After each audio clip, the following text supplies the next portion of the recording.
Clondaris. Present. Jack Wilhite. Present. Cindy Dobbins. Present. And Jerry Frush. All right, thank you. Okay.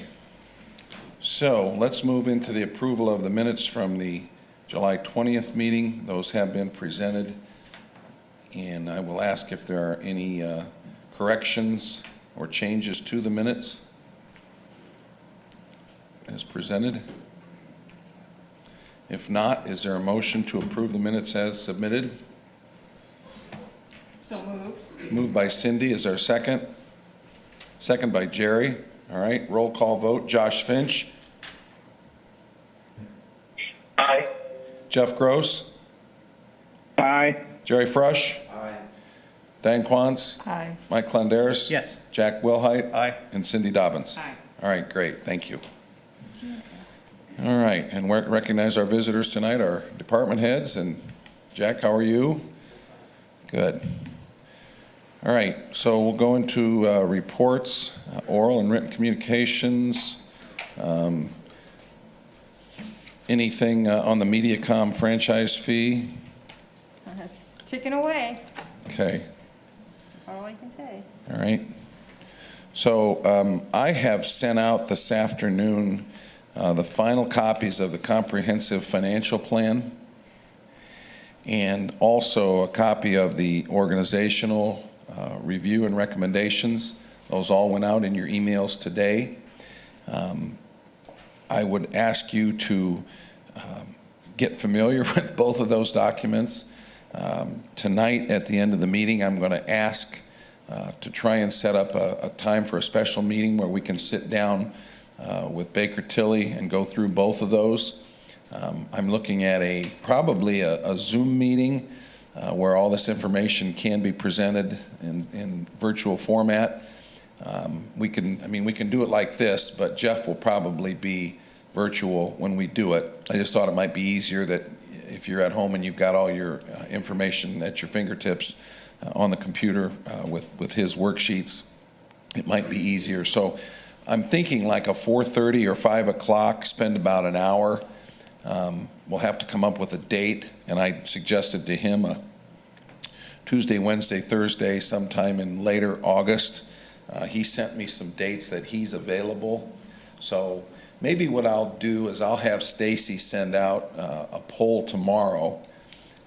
I just wanted to see if you all were good with having, like a 5 o'clock, kind of a work session on one of those nights. And again, I'll get those dates, give you 3 or 4 options, and we'll see which one looks the best. Jeff and Josh, did you copy all that? This is Jeff. Yes, I heard. Thank you. Okay. Yeah, Pardon me? loud and clear. Okay, thank you, thank you. So if any of you didn't get that, let me know, but those are all the final reports. They've all gone out. So I'll make sure that if you didn't get it, it's coming your way. I sent out the comprehensive plan earlier, and then about 4 o'clock I sent out the organizational review. So, Yeah, I don't show them yet. I don't see anything. okay, Say I don't either. all right. Either one? Neither. Nothing. Correct. Okay. Sometimes the council grouping gets held up by Google, and I assume that's probably what's happened, so we'll have to work through that. I'll get that information out to you. All right. So let's move into new business. I want to start on the line also is our bond attorney from Baker Daniels, Randy Rampala, and he's going to walk us through the City of Warsaw Sewage Works 2020 refunding bonds. This is one of the suggestions that has been made in past comprehensive financial reports, and that if we can take advantage of lower interest rates to save on our payments, certainly it has to balance out with the expenses it costs to refund these bonds. But we will hear from Randy tonight about this ordinance. Jeff and Josh, can you all mute your phones? Good, that helped. We're getting some feedback. So, Randy, can you hear us? Yes, I can. Okay. So tonight, ordinance 2020-0801 is an ordinance authorizing the issuance and sale of refunding revenue bonds. And I'd like you to walk us through what's being presented tonight and what you're asking the council to consider tonight. All right, thank you, Mayor. I'm sorry, I just ran and closed a couple of windows that might help with feedback on my end. But and Alex, I see Alex Hill on the line from Baker Tilly, and so I'll talk about the ordinance and speak to the refunding and the savings. But the ordinance effectively allows you to refund the outstanding 2011 bonds. Those bonds have a redemption provision that allows them to be redeemed on January 1, 2021. And so under current federal tax law, that means that you could issue refunding bonds on October 1st or thereafter. And so we're here tonight to talk about the ordinance that would allow for that refunding to occur on or about October 1st, maybe the following week. And then the money from the new bond issuance would be used to repay those outstanding 2011 bonds. And I've talked for members of the council who've been on the council for a while. I've talked about that, and you may have heard this example from elsewhere as well. When you refund a bond issue, it's very similar to refinancing a mortgage. And effectively, what we are doing here is looking to replace the 2011 bonds with a 2020 bond issue at a lower interest rate to produce savings. And that's Alex can speak to the savings here in a bit. But the ordinance in the whereas clauses basically just details the bonds you have outstanding. There's the 2011 bonds, of course, and then there's a 2015 bond, and then 2013 bonds as well. And then there are the 2017 and 18 bonds that were just done. And so these 2020 refunding bonds would be issued on parity with those outstanding bonds. It would effectively just replace the 2011 bonds at a lower interest rate. The ordinance sets out that the bonds would be issued in a maximum principal amount of $3,680,000. That would be essentially just to cover the cost of the refunding and the cost of issuing the bonds. The maximum interest rate would be not to exceed 4%. We would expect, and Alex can speak to where market rates are, but we would expect the rate to be significantly lower than that. And Alex can speak to, I think, also as well, if we're at 4%, we might choose not to issue the refunding bonds. We're expecting to be at a much lower rate to produce the savings. The ordinance provides for those bonds to be sold at that maximum interest rate. I'm going to skip through a lot of the ordinance. I assume you don't necessarily need to hear me speak to it all, but I'm happy to answer questions, or I'm happy to go through it in greater detail if you like.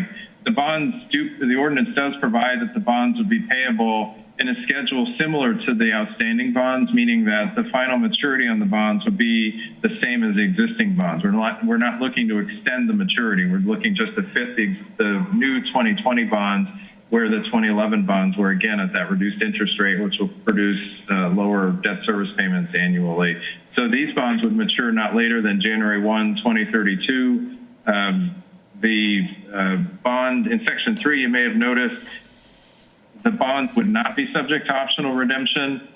Typically, municipal debt has a provision that will allow the bonds not, or provides that the bonds can't be called in their first 10 years. That's a kind of a standard municipal debt provision.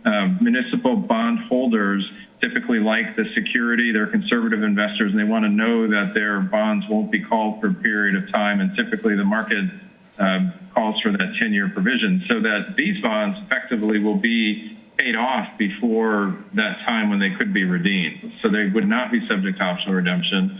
That's a little bit different than when we've done bonds in the past. So if you saw that and you wondered why, that would be why. We do allow for something called term bonds, and so the bonds could either be sold so they have serial maturities, meaning they will mature every year, or they can be sold so that there would be just a couple of maturities, and then in between the bonds would be redeemed. So there still would be annual principal payments, but they would just be by virtue of a redemption rather than a principal maturity. That gets into the weeds a little bit, but just so you can see the difference. Sections 4 and 5 talk about the sources and security of the bonds. These bonds would be payable on parity with the outstanding bonds. And then Section 6 has the actual form of the bond. Probably the most important section is 7, which provides for the issuance and sale and delivery. The current thought on the sale of the bonds is that we would anticipate, hopefully, that a local bank would purchase these bonds. The principal amount is in the right ballpark. The maturity is in the right maturity. And so the hope would be that a local bank would be interested in buying them. That would save some expense. It would be a little bit cheaper because it wouldn't have to be an offering document. We wouldn't have to go to a rating agency. If we were looking to sell the bonds out to the market, we would have to do both of those things. Not knowing exactly, we provide in Section 7 for the bonds to be sold in the alternative, either through a negotiated sale with a bank or another purchaser, or through a competitive sale process out in the market. And I think, and Alex can speak to this also, I think even if we had to go into the market on a competitive sale process, the refunding would still work from a numbers standpoint. But the first choice would be to try and find a negotiated sale with a local bank or another bank purchaser here in Indiana, because it would provide slightly less in terms of cost of issuance expenses. The balance of the ordinance, Section 11, basically goes through all of the flow of funds. A lot of that is very similar to what was done with respect to the 17 and 18 bonds. Essentially, all of the sewage works revenues goes into one fund, and then it's dispersed in kind of a waterfall into the various funds. Operation and maintenance always comes first, then debt service. There would be a reserve on these bonds probably, and there certainly is a reserve on the other bonds. And so to the extent any money was drawn on the reserve, you would have to make that up out of revenues. Then finally, there would be a sewage works improvement fund. Any remaining revenues would go there, and then you can use those for improvements to the sewage works on an ongoing basis. The last few sections deal with additional bonds. You have the ability to issue bonds on parity.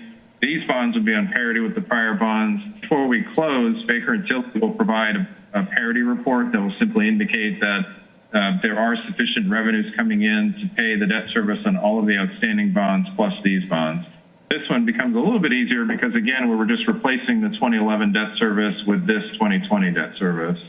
I've droned on for a little bit. I'm happy to answer questions, or if you'd like, we can have Alex speak to the numbers and then answer questions. Yeah, why don't we do this? Alex from Baker Tilly can provide us with the information on what we can hope to save, and it's obviously dependent on what these bonds are sold for. But Alex? Yeah, thank you. As Randy said, we have a couple of options here. We already have started reaching out to some of the banks in the area and have gotten a pretty good response as far as they would definitely be interested and willing to take a look at more information when we get that available. So, it does sound probable that that option will be on the table. So we're going to continue to pursue that. But as far as, as Randy alluded to, that not to exceed interest rate in the bond ordinance is nowhere close to where we'd actually expect to see the municipal market for a while now has really been operating in a 2% or even lower interest rate environment, especially for shorter duration bonds like this, since we only have about 10 years left on the bonds that are being refunded. So we're anticipating market rates in that 1.5% to 2% range, and if we are able to realize that, the city would be looking at somewhere in the range of $20,000 to $25,000 a year in savings, or about $250,000, $250,000 over in net present value savings over the life of the bonds that are left. So it's a pretty good level of savings there, definitely in the range that is worth pursuing. And let's see, was there anything else? I think that kind of hit on most of other notes I was taking as Randy was going through it. So, yeah, like I said, I think we're available for other questions or any specifics that you guys are interested in. But I would say too, Mayor, just and the council members, I mentioned the reserve fund. Typically what's done with that money at the end of this bond issue, that money would be used to pay the bonds off. So if we have a 10-year maturity, the last debt service payment would be used, could come from the reserve fund possibly. Just the final thing I would say, just by way of process, and I think Jeff Rao and I had talked about this last week, at the end of last week. I think Mayor Jeff sent you an email, but we certainly could do this on first reading tonight and then consider it for adoption in 2 weeks. Or, if the council's amenable, you certainly could adopt the ordinance tonight. There's not a public hearing required for this specific ordinance. I should have mentioned there's reference if you got all the way through this bond ordinance, and if you did, you probably had trouble sleeping one night. But back in the back of the ordinance, there is a reference to rates and charges. This bond issue would have no effect on rates and charges. That simply just replicates that there is in fact a rate ordinance, and the bondholders would recognize that. So there is no public hearing required for this ordinance. So you could either do first reading tonight, or you could consider it for adoption tonight if everyone is amenable to that. All right, so let's stop and take some questions from the council. Lynn, I think you had the first question. Randy, can you hear me okay? Yes. Okay, so our reserve for the 2011 bond is now being held at the IFA for our SRF loans. Is that going to be an issue, or are we going to have to use that money for this to pay off the 2011 bond or anything, or how does that all work? We can, and Alex, I think we'll probably have discussions with the SRF in terms of how that money would be applied, whether it would be applied. I can't recall off the top of my head, Alex, whether that money came from bond proceeds or whether it was funded over time. But if it came from bond proceeds, we probably would have to use it as part of the refunding. If it came from sewage works revenues and the reserve was built up over a period of years, which sometimes happens, then we might be able to leave that reserve in place and have it applied to the 2020 bonds. But Lynn, that's something we would have discussions with Baker Tilly and with the SRF going forward. Okay, thank you. Now, Alex, I don't know if you have anything to add. yeah, not really. The fact that it's held at the Bank of New York with the SRF accounts is not really too much of an issue. I mean, we work with them regularly when we need to apply reserve funds to certain transactions. So, yeah, no, as you mentioned, Randy, if it turns out that does need to be applied and moved into the transaction, we can definitely work with them as needed. Questions from the council? Yeah, this is Diane. In the event that we would not want to refinance, the interest rates don't come out the way we want, or we don't get the bids we want, what happens to this ordinance? Do we then have to vacate it, or what do we do? If I understood the question, what you're saying, if the rates were to go up and we were sort of out of the range of being able to produce the savings that we anticipated, you would just essentially just leave this ordinance in place, and what we would refer to as putting the refunding on the shelf. That you would hope that you would just kind of, with Baker Tilly, work to gauge the market and see where rates are from time to time, and hopefully rates would come back. You would just pursue the refunding at the time when rates were more amenable to doing the refunding and producing the savings that are estimated. So it's not time limited.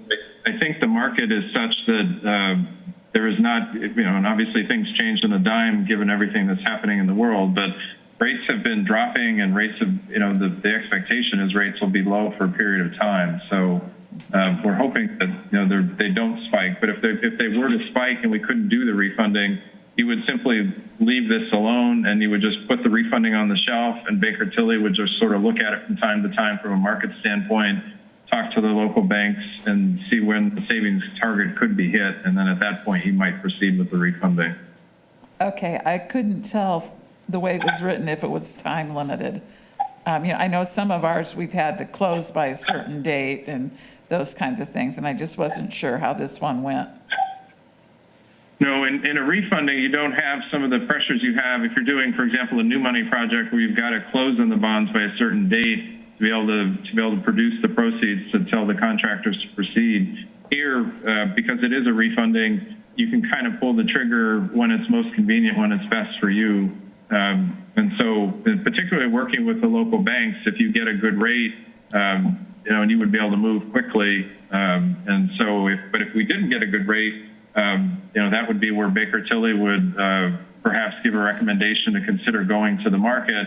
And even going to the market, you would have the ability to pull the trigger, only when you desire to sell the bonds, when you could produce the savings. You're not locked in until the actual date of the bond sale, and we wouldn't proceed with a bond sale until we knew we could get the savings that we, that were expected.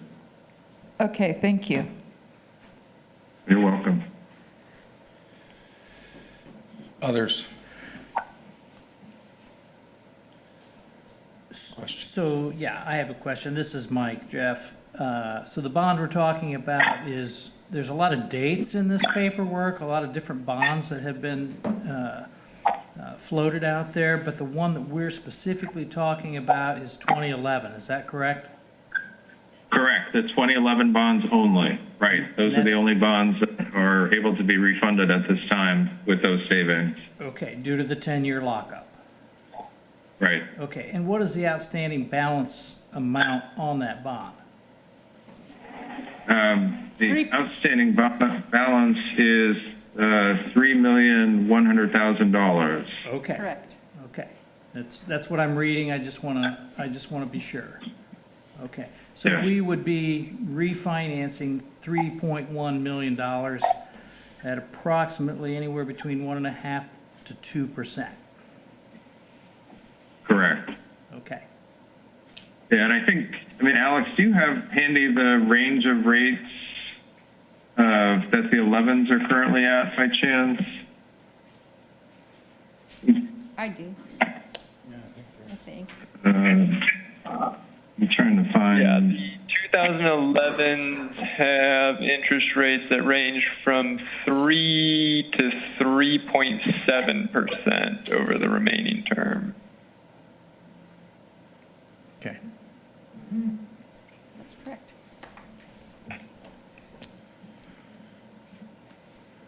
All right. Others? Josh or Jeff, any questions? I have no questions. So Jeff did talk to me a little bit about if you all would consider passing this ordinance on both readings tonight. I think the only advantage is that it gets us positioned to be ready to go to sale in October. And he just felt it might be better to be ready to go. I don't know that there's a huge reason to do it, but I don't know that there's any risk involved here either.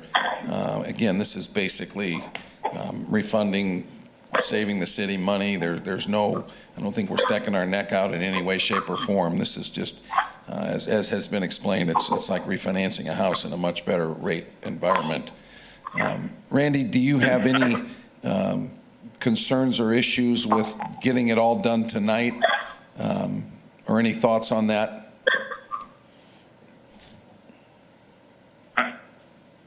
I would add, Mayor, I wasn't sure if that was directed to me, I apologize, but I would just jump in and say, one benefit to doing all in one meeting tonight would be to allow, if we wait the 2 weeks, then we basically are, we'll start with the banks in a more formal process after the adoption of the ordinance. But if you were to adopt the ordinance tonight, we could start earlier on that formal process and be able to probably lock in the interest rate earlier than even what we had anticipated.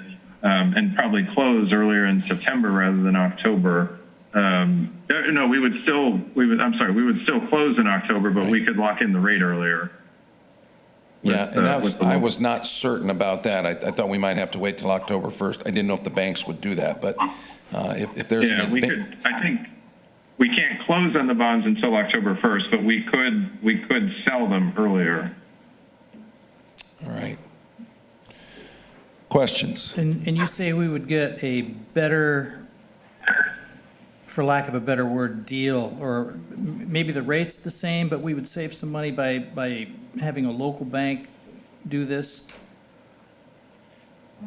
I think with the local bank, I think, and I'll let Alex maybe compare the rates, but I know the one thing that would be different with the local bank where you definitely would save some money would be the cost of having to do a disclosure document. If you've ever, if you're invested in the stock market or if you have mutual funds, you get documents quarterly from them. To sell these bonds in the municipal bond market, we would have to produce a prospectus, an official statement, and there would be some expense to that. We likely would also have to get a bond rating to have the bonds rated in the market, and there would be some expense with that. So we would be saving some of those expenses if we could sell to the local bank. And Alex, I don't know what our thoughts are on the interest rate. Yeah, I mean, you really would get the absolute best interest rate by going with a competitive sale. But as Randy pointed out, kind of the flip side of that is that you're adding tens of thousands of dollars to the cost to get this deal done. And we're talking about the difference between, 1.5% and 1.3% or something along those lines. The interest savings of that truly competitive market is probably not going to be dramatic in comparison to, the extra $20,000 it would take to get a rating and the extra $20,000 or $30,000 in disclosure work that would be needed to do a complete official statement instead of just an offering circular to get the core information that the banks need to make their decision out. On the flip side of that, I mean, like Randy mentioned, the size of this bond being that $3 million range, it's well within what local banks are looking for. It qualifies for bank qualified status, so they will be very interested in that because that has tax advantages to the banks that purchase it. So I think there really is a lot of interest out there to get competitive rates. Good. and at the same time not have to deal with the added time and expense of a full competitive sale.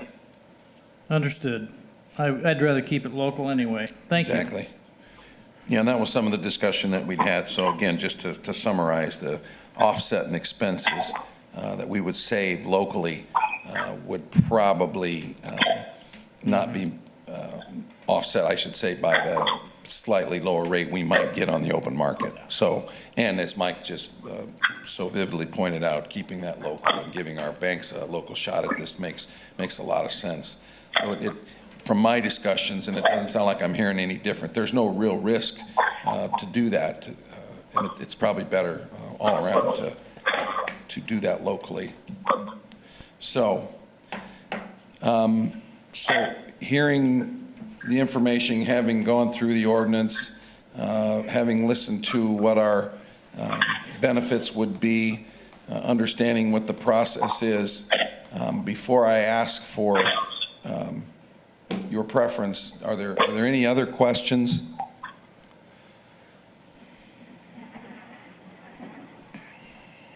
All right.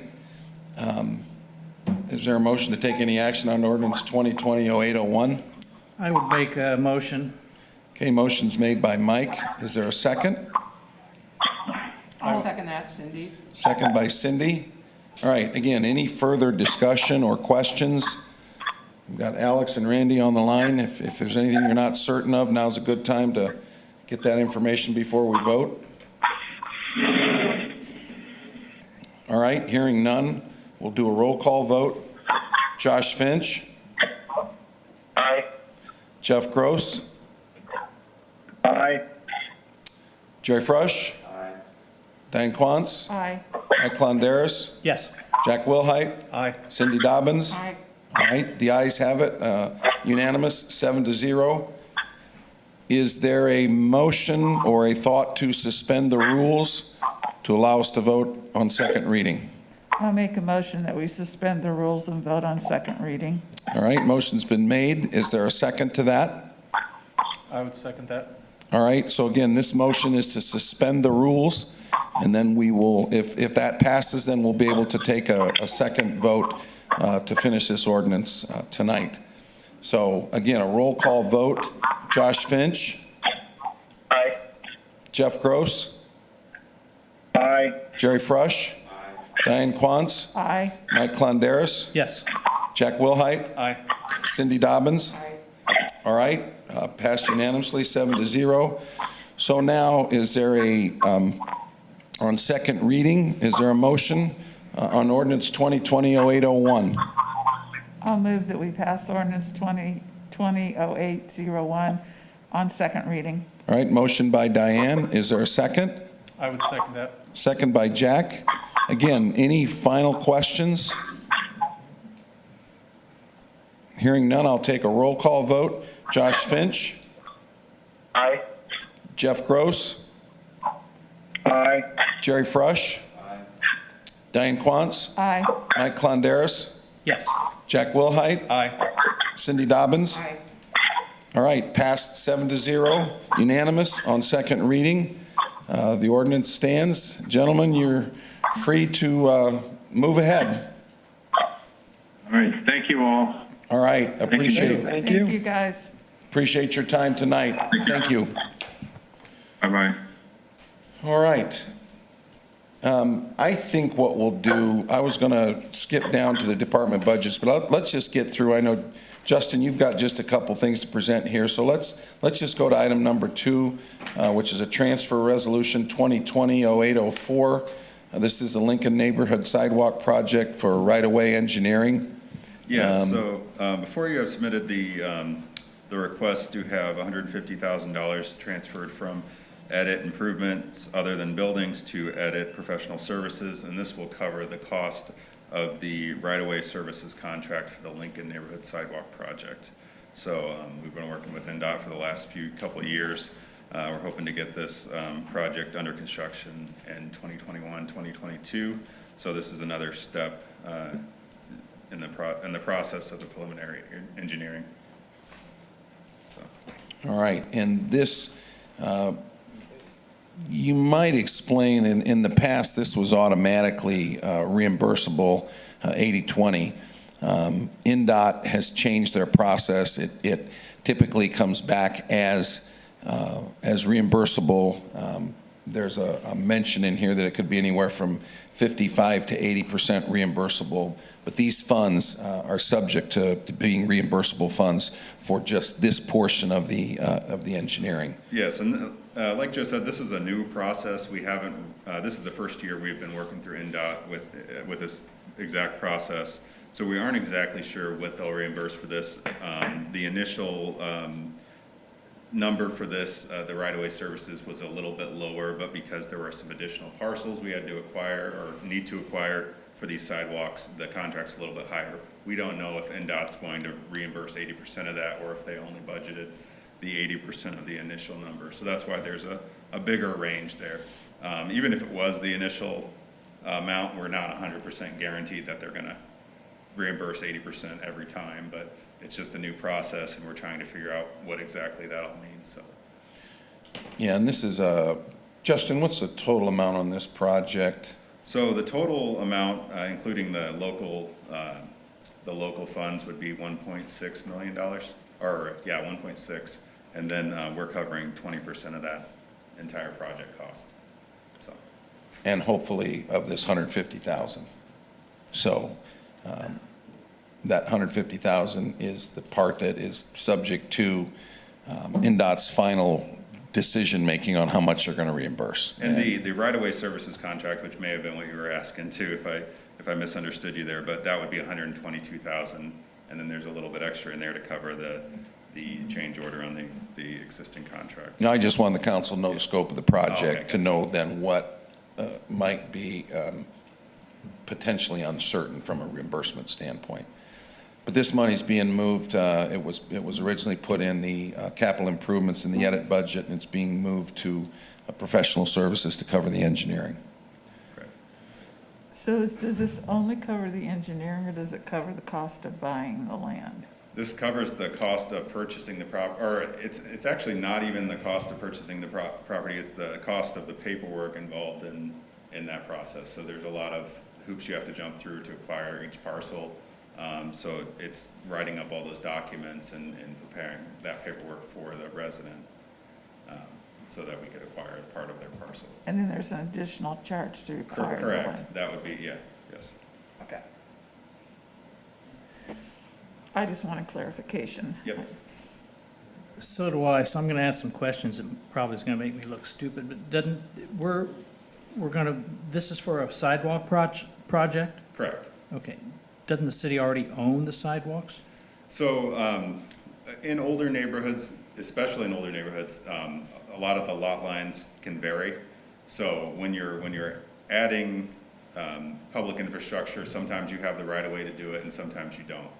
So in these instances, there are like 18 parcels where, we needed to acquire a little bit more of the person's property to fit in a 5-foot sidewalk. Otherwise, we'd either have to make it jog in a weird way, or we just didn't have enough room to implement a sidewalk. This neighborhood has never had sidewalks in the past, for the majority of it. There are a few parcels that do, but this is in one of those older neighborhoods where the parcels can be uneven. So hopefully that answers your question. Yeah, it does. So this project is branching out from Lincoln School? Correct. So we're focused on the area just to the west of the Lincoln Elementary School, just because they are encouraging students that live within a half-mile radius to walk to school. So we want to make sure the grade schools and are covered. We've actually been doing a survey around all the schools within the city just to see what those sidewalks look like, and we'll probably continue to expand the sidewalk infrastructure in this way around the city.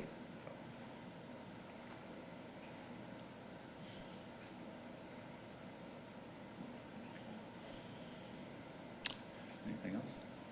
All right. Anyone else? Mike, you look pensive. I'm just thinking it through. All right. So it's 1.6 million. This is for engineering. State's gonna pick up 80%, we hope.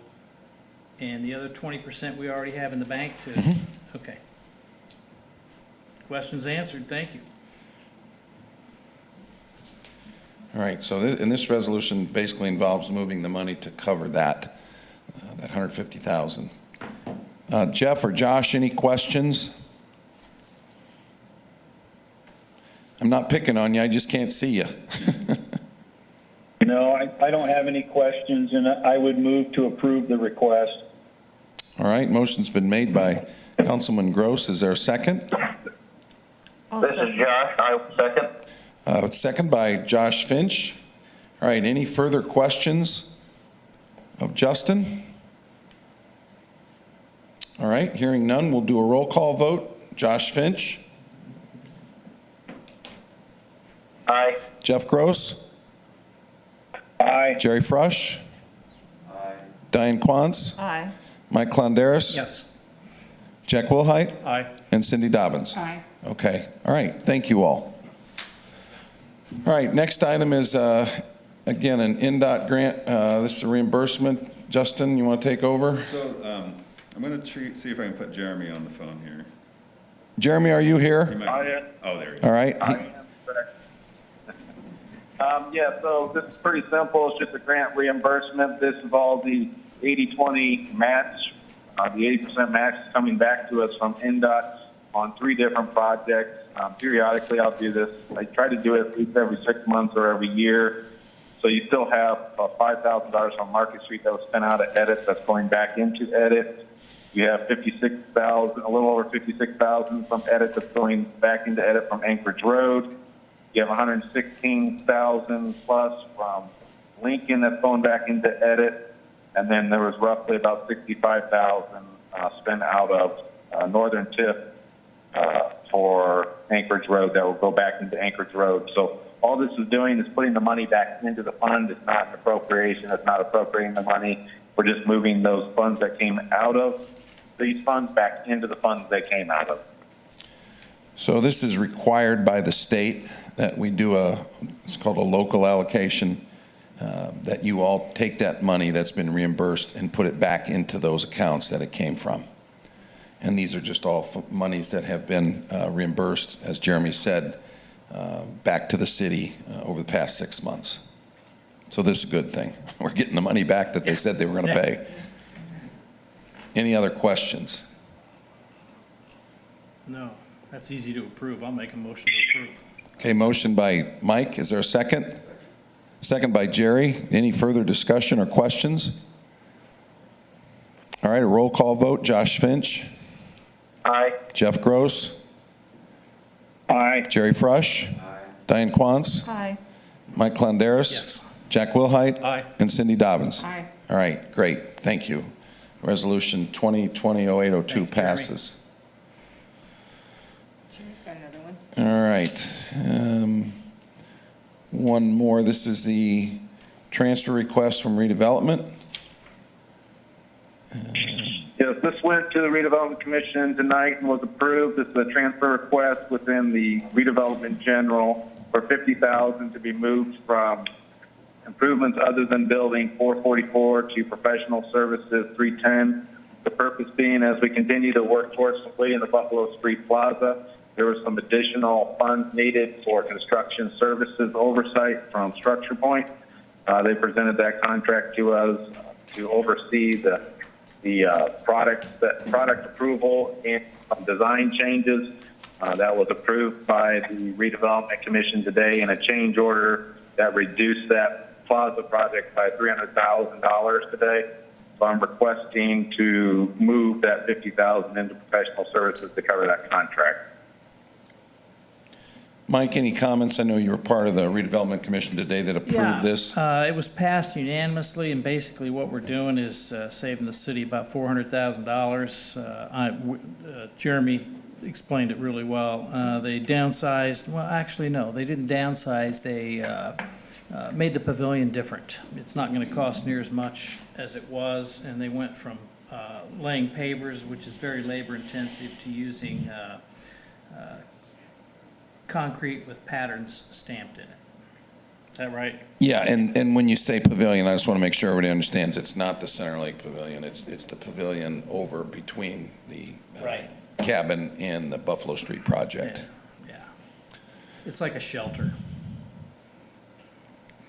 So that was, And it passed yep, unanimously. that was approved unanimously. Yeah. Okay. So this would be Resolution 2020-0803. And again, this would just move money to cover the extra engineering services to save that money from, again, the capital 444 into professional services 310 in the redevelopment budget. Questions? Mm-hmm. Yeah, I'll be glad to answer any questions anybody might have. If there All right. aren't any, I'll make a motion to pass. All right, motion's been made by Mike Clondaris to approve 2020-0803, which is a transfer. Is there a second? I'll second that, Cindy. Second by Cindy. Any further discussion or questions of Jeremy? All right, hearing none, I'll take a roll call vote. Josh Finch. Aye. Jeff Gross. Aye. Jerry Frush. Diane Quantz. Aye. Mike Clondaris. Yes. Jack Wilhite. Aye. And Cindy Dobbins. Aye. All right, great, thank you.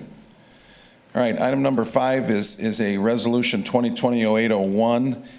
This is the street department is doing similar to what Jeremy did. They were reimbursed for a 2020 railroad grant. And I know Dustin's going to ask to put that money back into his 600 account. So the amount of $20,350. So again, this is just the city taking the money, accepting the reimbursement money and putting it back where it came from. Correct? Yes, sir. All right. Questions? Good presentation. Probably getting tired of coming to council meetings every week. Oh, he'll have a presentation a little later here. So again, I think pretty straightforward. It's putting the money back where it was originally taken from. And again, this is required by the state to do this. I would move to approve resolution 2020-08-01. All right, made by Cindy. Is there a second? I'll second it. Second by Jack. Any further discussion or questions of Dustin? All right, I'll do a roll call vote. Josh Finch, Aye. Jeff Gross, Aye. Jerry Frush, Diane Quantz, Aye. Mike Clondaris. Yes. Jack Wilhite. Aye. Cindy Dobbins. Aye. Okay, great. All right, thank you. All right, so we will now move on to the budget presentations by the department. First up will be Police Department, Chief Scott Whitaker. Maybe give us a few minutes, everybody get your budget books open and So he's going to start with tab number 6. Okay. That's your main budget. Mr. Whitaker. That's your main budget. Okay.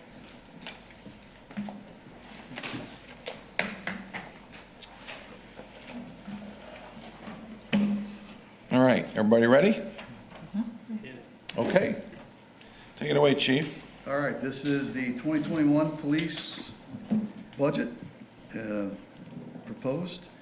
To start off with, we're with salaries, and there's, at the direction of the mayor, we went with the 1% pay increase into the budget. You know, the biggest item probably of this budget, you'll note, is the request for 2 additional police officers. Currently, we're at 40 as far as the 2020 budget. The 2019 and 2020 budgets were for 40 officers. Unfortunately, we cannot get to the point where we actually have 40 officers. We weren't able to this year. In fact, we're at 36 currently, and 38 is the most we've actually been at. So we're still attempting to increase our staff. The problem is, obviously, with retirements and such, it's been very difficult to maintain the numbers. But with that being noted, it's just a 1% pay increase. Since obviously the reduction of pays, going from 27 pays to 26 pays, there is an increase, but a slight increase of only $12,000. That's for both sworn and civilian personnel. Insurance and benefits, again, reflect that of the 42 sworn and 7 civilian personnel, and dental, with a slight increase overall of $36,000. After taking in PERF, FICA, pension, item of note with pension, which was a huge savings to the city of Warsaw, and a reduction in the police budget, was because of the ability to take pension funds from the old pension plan that we basically had over the course of a number of years that we weren't able to access and the city wasn't able to use. And it was brought to our attention that there were some exceptions, and with that exception was to actually use those funds to pay towards the actual contributions that the city makes for the 77 Police and Fire Pension Fund. And you'll see that I believe the fire department will be doing the same thing as far as using those funds. So the PERF for the police pension, I'm sorry, not the PERF, but the pension, the 77 Police and Fire Pension contributions from the city have been removed. And last year, that amount was $449,300, so it's a 100% reduction. You'll see when we get to the pension fund, which is I believe the third pension, or the third budget that I'll present, you'll see that number at that point. With overall total personal services were reduced by 8.65%, a decrease of over $400,000. So Scott, I just want to, again, make a note here. All budgets that are presented by departments, you'll note, will reflect that we went from 27 pays in 2020 down to 26 this year. So that certainly has a reasonable impact, a positive impact on the budget. Typically, that happens about every 7 years. I know some communities have talked about going to paying on the 1st and the 15th to eliminate that from happening. We just pay on the biweekly basis, and every 7th year it rolls around, we have an extra pay. So this year we're back down to 26 pays, so that does have an impact on the budget. And as Scott mentioned, the pension fund. Clerk Treasurer's Office did a great job of digging into this, to finding out what we could do and what we couldn't do. I think you'll note those pension funds had been increasing. They had been reimbursed by the state pension fund. We were investing them, they were growing. We even had a small rate, a tax rate that we finally eliminated, and we still had over $1 million in both police and fire pensions. So we found out that that was the one way we could utilize these funds, was to decrease these general fund expenses, and obviously this is going to be very significant. Hopefully we'll be able to do it again at least another year. And it won't affect what the pensioners get each month, because we practically get that reimbursed back by the state anyway, every year, so. So it was just, those funds were there, and we've finally been able to unlock good use of those funds, and that is to pay the city's portion of that pension contribution. So I think everybody wins on that. So thank you, Scott. Thanks. Any questions with personal services?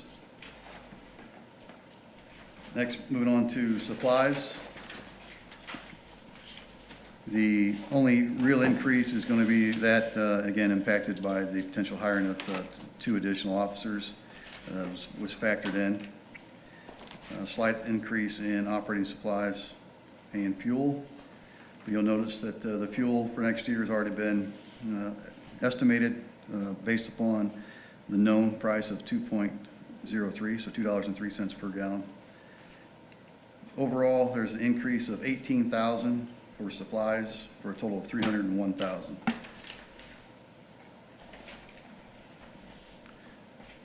Moving on to other services and charges. Under professional services, we had 2 new additions.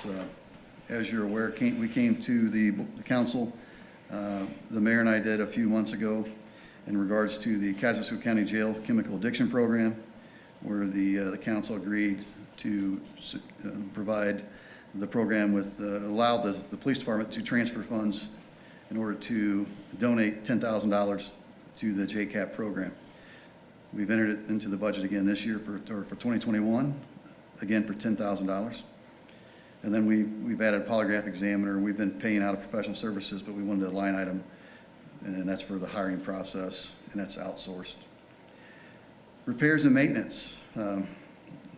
In the 2020 budget, we had the replace the remainder of the carpet paint inside the main building. Be happy to say that we've completed that task. Even during COVID-19, we had to make some changes with a couple of our rooms, and we're able to get that accomplished this year with the funds in place. The multi-bay garage that was in the 2020 budget is still in the 2021. And again, this is just for the portion of the remodeling inside.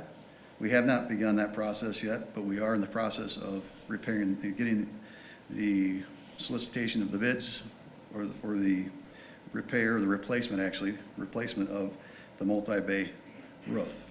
And those funds are in Riverboat. Riverboat from 2020.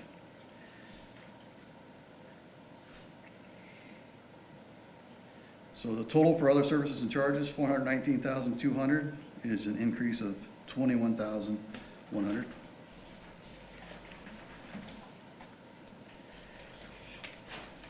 And finally, with the capital outlays, the police department is pursuing the purchase of 5 police vehicles in 2021. 4 of those vehicles would be purchased out of this budget for a total of $134,000.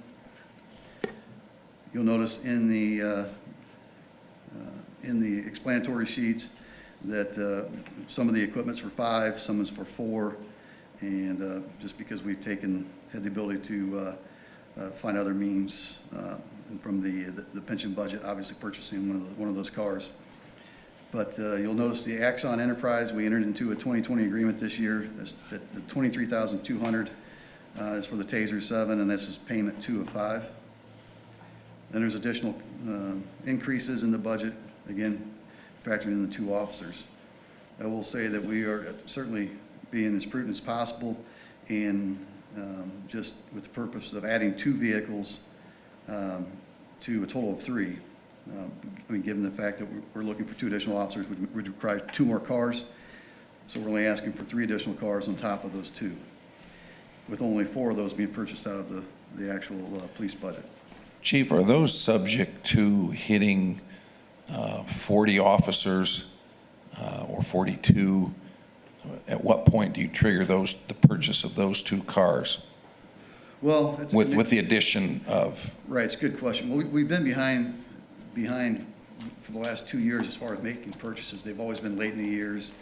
This year with COVID-19 certainly just added to it. We made a purchase from 2020 that we just received. From the 2019 budget that we received in mid this year. We purchased 2 cars in 2020 that we haven't even received yet. But to answer your question, certainly make it contingent. I guess the only response to that would be in the event that we didn't make those purchases because we weren't able to get those officers hired, that obviously the following year would be obviously a different number. But as the mayor's hit on the fact that, I don't know that we're going to be able to get to 42 officers by the time we present next year, or even by the end of the calendar year next year. And we're looking at, I came up with the number.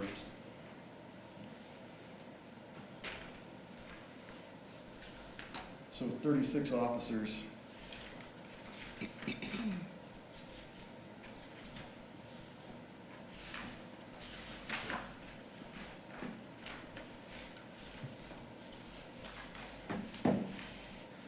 I'll go by memory. With 36 officers, 42 obviously puts us out 6 officers. We know that we're losing an officer to the drop program early next year. That's now you're looking, at 7 officers. And the processes have not been, we're going through a process right now. The likelihood of us pulling a couple of officers out of that are there, but just a couple. And then we have to go through another process. So, we're obviously, it's no surprise to anyone here that, law enforcement across the country is going through a difficult time. And with that being said, I think we've already had an issue with trying to find a good applicant pool, and we've made every effort to do that. We're going to continue to do that. And, but, so with that being said, is there a chance we're not going to be at 42? Absolutely. So the total budget was going to end up, is at $5,302,205. And that is a overall decrease of 5.93%, or $334,000. Obviously, with the majority of that, or that being because of the police pension contribution reduction. All right, questions? So if we put the money in the budget for the 5 cars, and then the Board of Works would determine if they were needed based on the number of officers that we have? Right. I mean, he's got to be ready to go. Yeah, so it'd be a placeholder and then Sure. make it, yeah.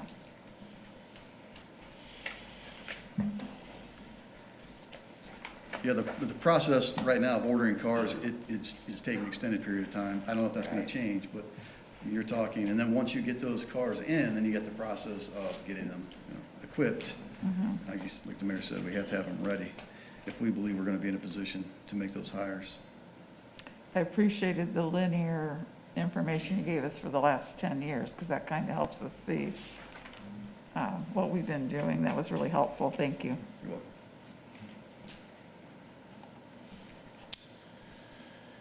Anybody else? Jeff, Josh?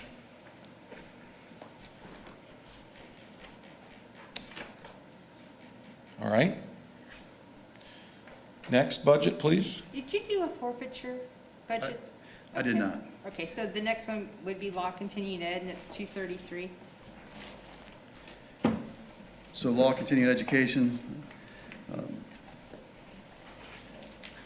simply have $1,000 for supplies, and then we made a collective decision this year to, even though we had budgeted a certain amount of dollars for 2019, obviously the for the 2020 budget, you'll see that we budgeted $15,500. We are only expending $5,500 out of the 2020 budget in order to carry over the additional $10,000, so that we can tie that in with the other funds for the purpose of purchasing the vehicle. So that total budget is $39,500 for law continuing ed. And I'm sure you're all aware, it is a revenue-funded budget or appropriation, And the revenues come from, and the revenues come from law enforcement user fees, docket fees, accident report fees, handgun licensing fees.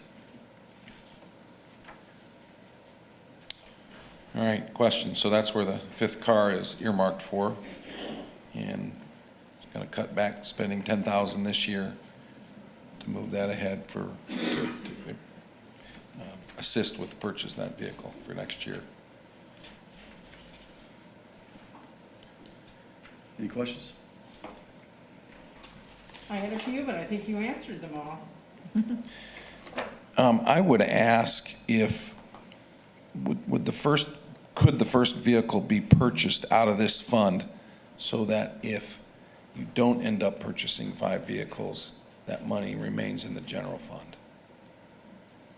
I mean, have you ever had a protocol of which fund you use? Because I know you've, in the past, also had, Right, yeah, we typically would purchase out of law continuing ed first because we had to wait till June for the spending, so, because of the clerk's request, so that's not a problem. all right, thank you.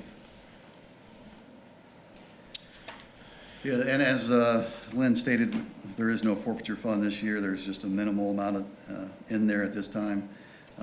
We had a significant amount last 2 years, but it wouldn't be worth everybody's time and the clerk's office time to take that budget into consideration. So the last budget I have to present is the police pension fund.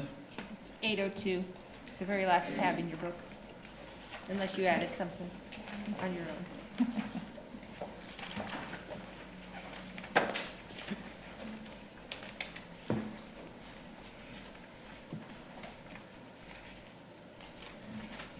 So the total of contributions, distributions under salary and wages is the category, but that is reduced, unfortunately, with the loss of another member.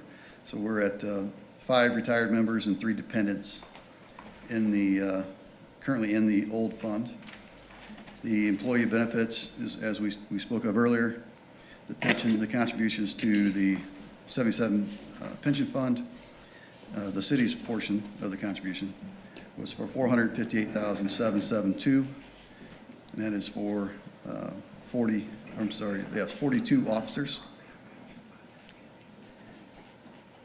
The total budget estimate is at $730,412, and I believe the explanatory sheet was incorrect, said total decrease, but total increase of $424,772.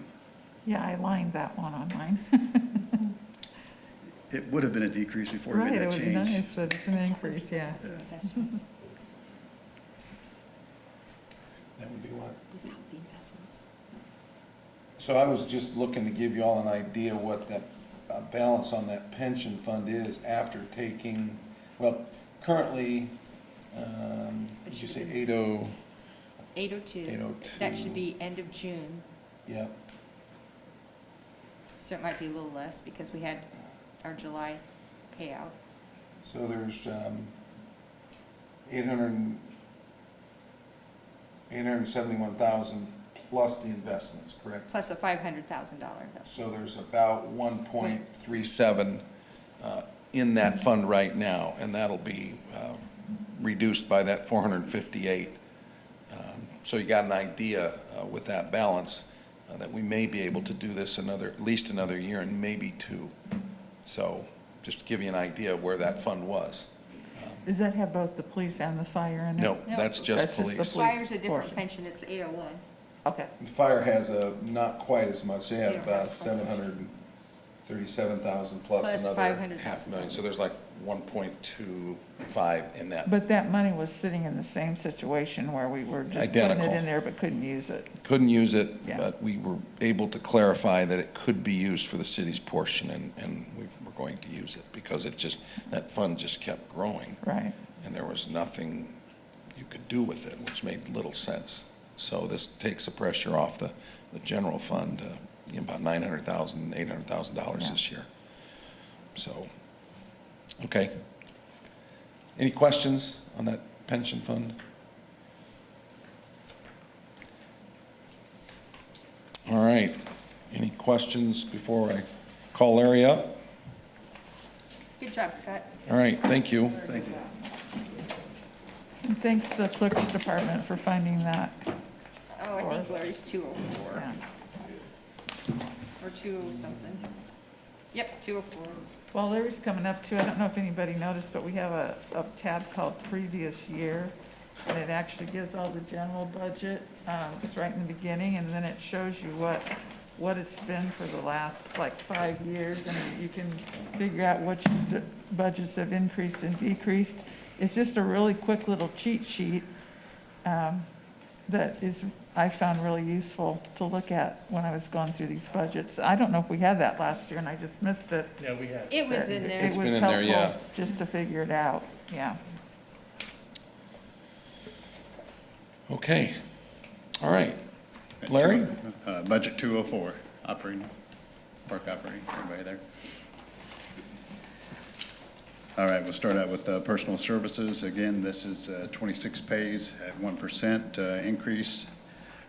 So it's actually about $20,000 less than we budgeted for in salaries and wages last year. Insurance, we had the 15% increase put in there. Of course, the PERF, FICA, and unemployment are all based upon the salaries and wages. So it's about a 3.25% increase on that.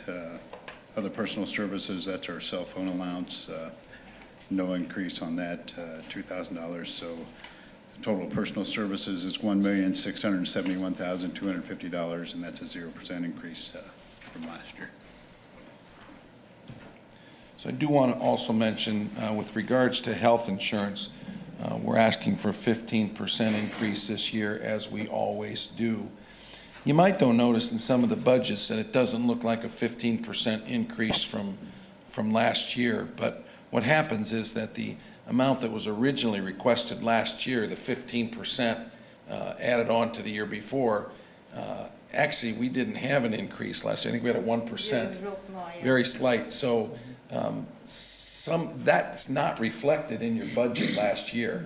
So multiplying, we actually figured this year's amount based on what we actually paid last year times 1.15.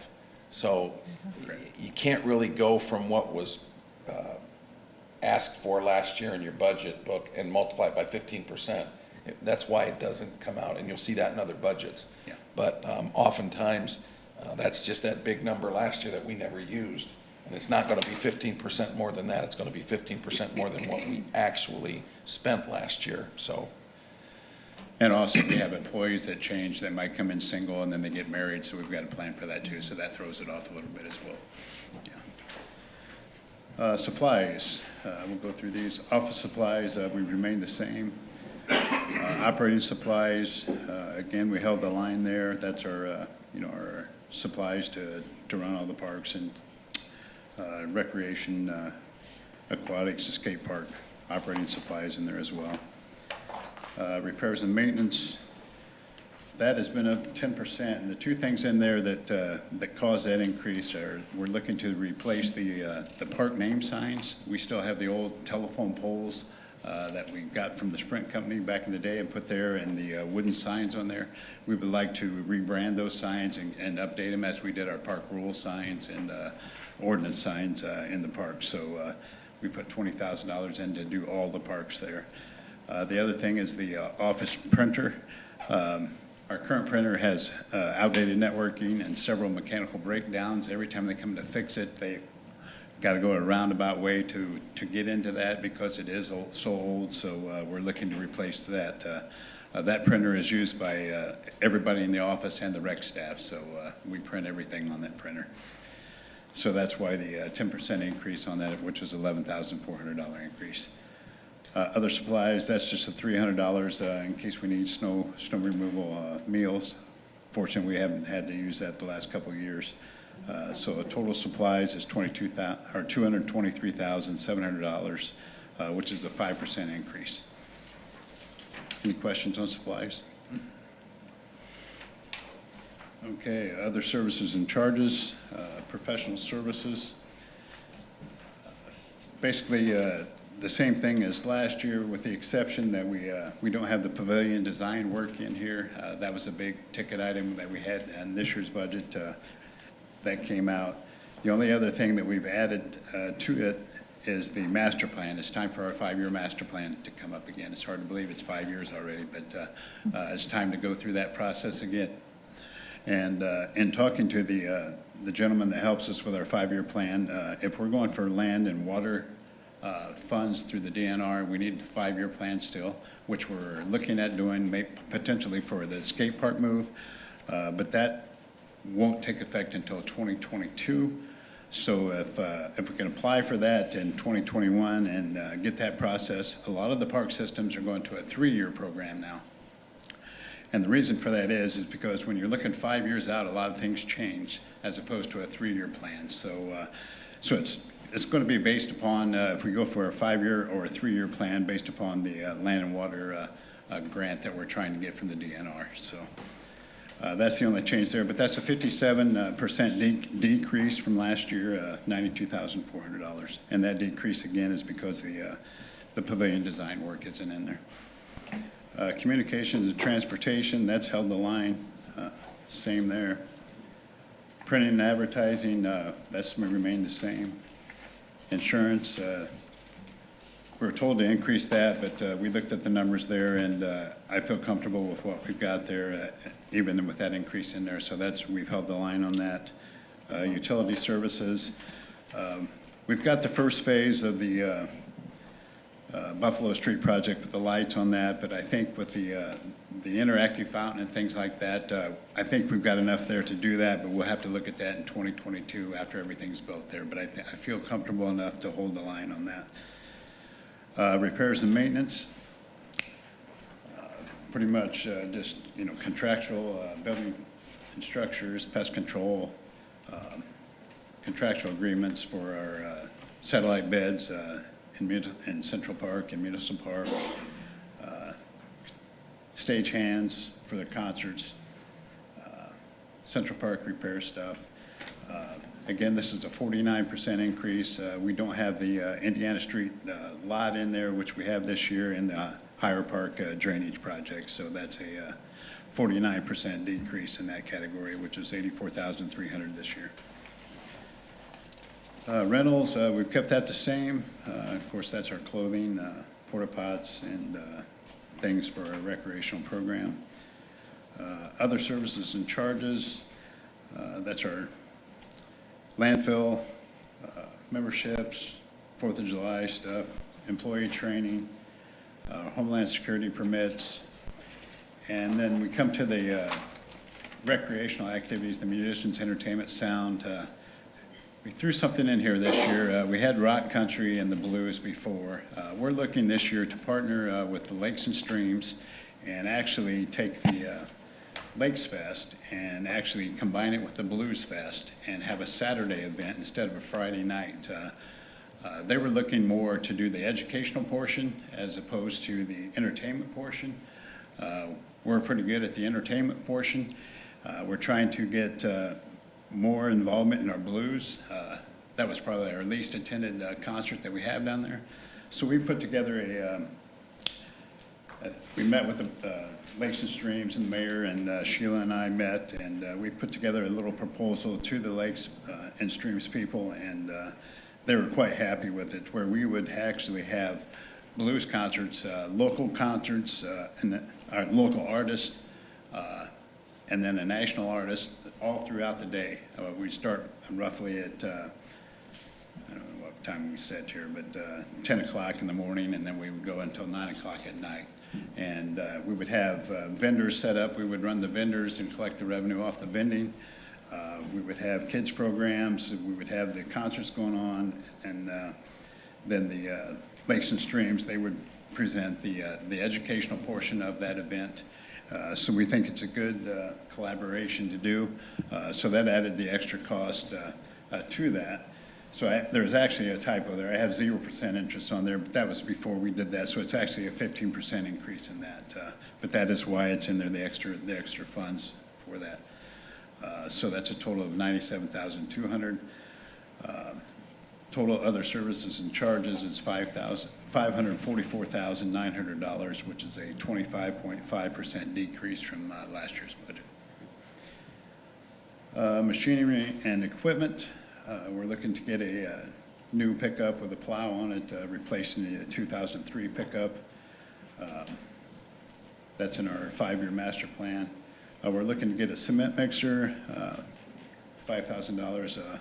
A lot of times we call the street department or Dustin, they're using theirs at the time. And when we do all of our playground installation, instead of hand mixing, 4 pallets of concrete, it's nice to have a mixer to throw them in and do that. And again, we're going to be putting in another big piece of equipment again, so we would like to purchase that. The Bobcat, typically we have $1,800 there. We're looking to get a track Bobcat instead of a wheeled Bobcat. We ran into this spring when it was really wet. We don't have anything with tracks on it, so we were just stuck. I mean, we couldn't move anything. Every time we tried to move dirt, it would just sink. So we're looking at something with tracks on it that we can use when it's wet, or we don't want to disturb the soil as much. This would be the initial cost to us. There would be the $18,500 with our trade-in, but the yearly trade-in after that would be $2,500. So it would be a cost this year, but we would get a brand-new track machine every year for $2,500 instead of the $1,800. So playground replacement at Byron Park, again, that's in our 5-year master plan. Of course, the riding mower, the 4-year replacement for that, weed eaters and such. Again, a 0% increase of $134,900 for the total capital outlays. Any question on anything in there? Jeff or Josh, any questions, Larry, on the parks budget? I don't have any, thank you.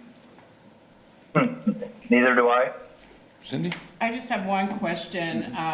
Well, I know you have money in the budget for the downtown flowers and everything, and money for the trees in the different areas. Do we have any money set aside for like trimming the downtown trees or not, or is that? We don't set aside any money for that. We just use our staff. But when they get large, we probably will have to get a bucket truck or something to do that. Of course, we're on a 5-year replacement plan too to try to keep them scaled down. So that'll help us a bunch. But The trimming you're talking about is kind of the low-hanging branches, yeah. Correct. Yes. Yeah. That's why I was just thinking, because some of them are getting so large, they're kind of into the canopies and the roof lines. Yes. And things like that. Absolutely. And Cindy, that's part of, as he mentioned, we're going through every year and we're replacing trees knowing that they're at their useful life as a street tree, and we're trying to come up with trees that don't do that. I asked the same question last year as far as topping those trees and trying to cut them back, and it just makes it worse.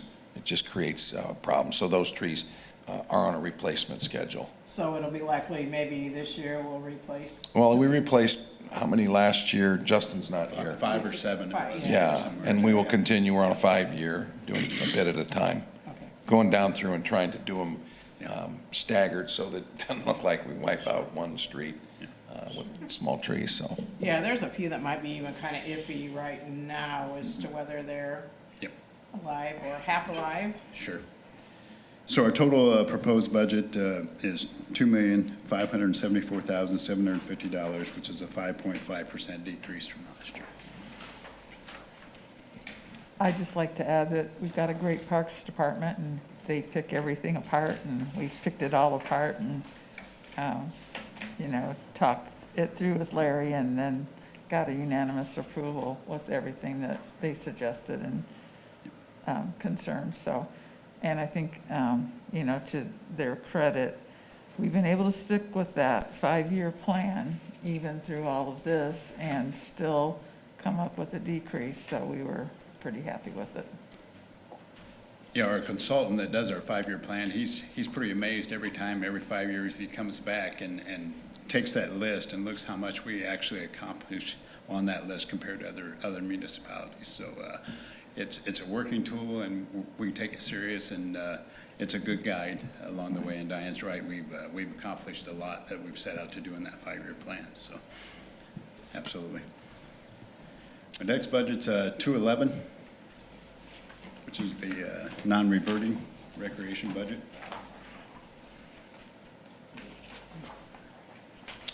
In this budget, it's identical to last year's budget. Operating supplies, this is our children's crafts, art supplies, coffee and canvas. Non-reverting programming is $88.50. And our other supplies, food supplies and non-reverting programs like the daddy-daughter dance, things of that sort is $2,400. So the total supplies is $11,250, which is the same as last year. The printing and advertising, posters, flyers, for the non-reverting programs, $1,400, and then entertainment contractual expenses is related to non-reverting programs is $5,700 for a total of $7,100. The total budget is $18,350. We do have a roughly $40,000 balance in that budget, so we're not putting a big dent in that, and revenues are starting to come back, believe it or not, even though we're doing virtual stuff, so money's starting to come back into there, so we hope that next year we can get back to what we're doing, so we'll see. But, Have the virtual activities been pretty well attended? they've done great. I mean, every Monday they come for pickups of their supplies, and there's just it's almost like the food bank line. I mean, people are coming up, and we're running stuff out to them, and if it's a paid program, and they paid for it and they can't come and get their supplies, we'll actually deliver them to them in Warsaw and Wayne Township. So it's been phenomenal. They thought outside the box, and it's worked, so. That's great Yeah. you were able to adapt. Yes.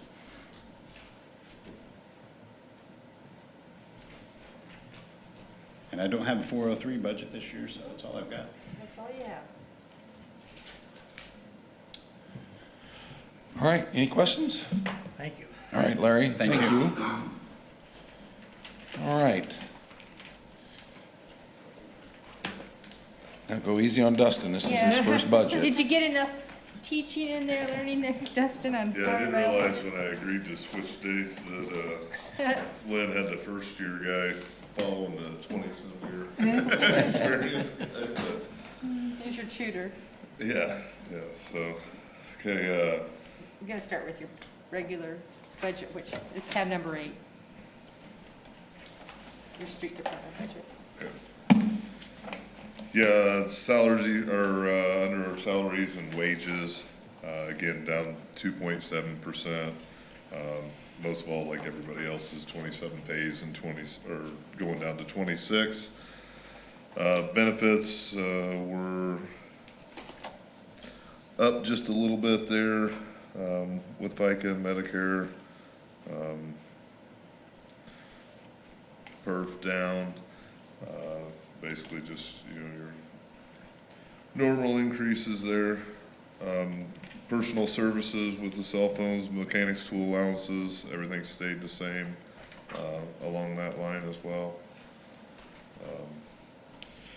Moving on to supplies, office supplies, just stayed the same across the board there from last year at 5,000. Operating supplies with our oil, fuel, antifreeze batteries, hoses, tires, again, no changes there at 300,000. The repair and maintenance supplies in the 230 was a 14.28% increase there, and that what we added was $40,000 into street signs.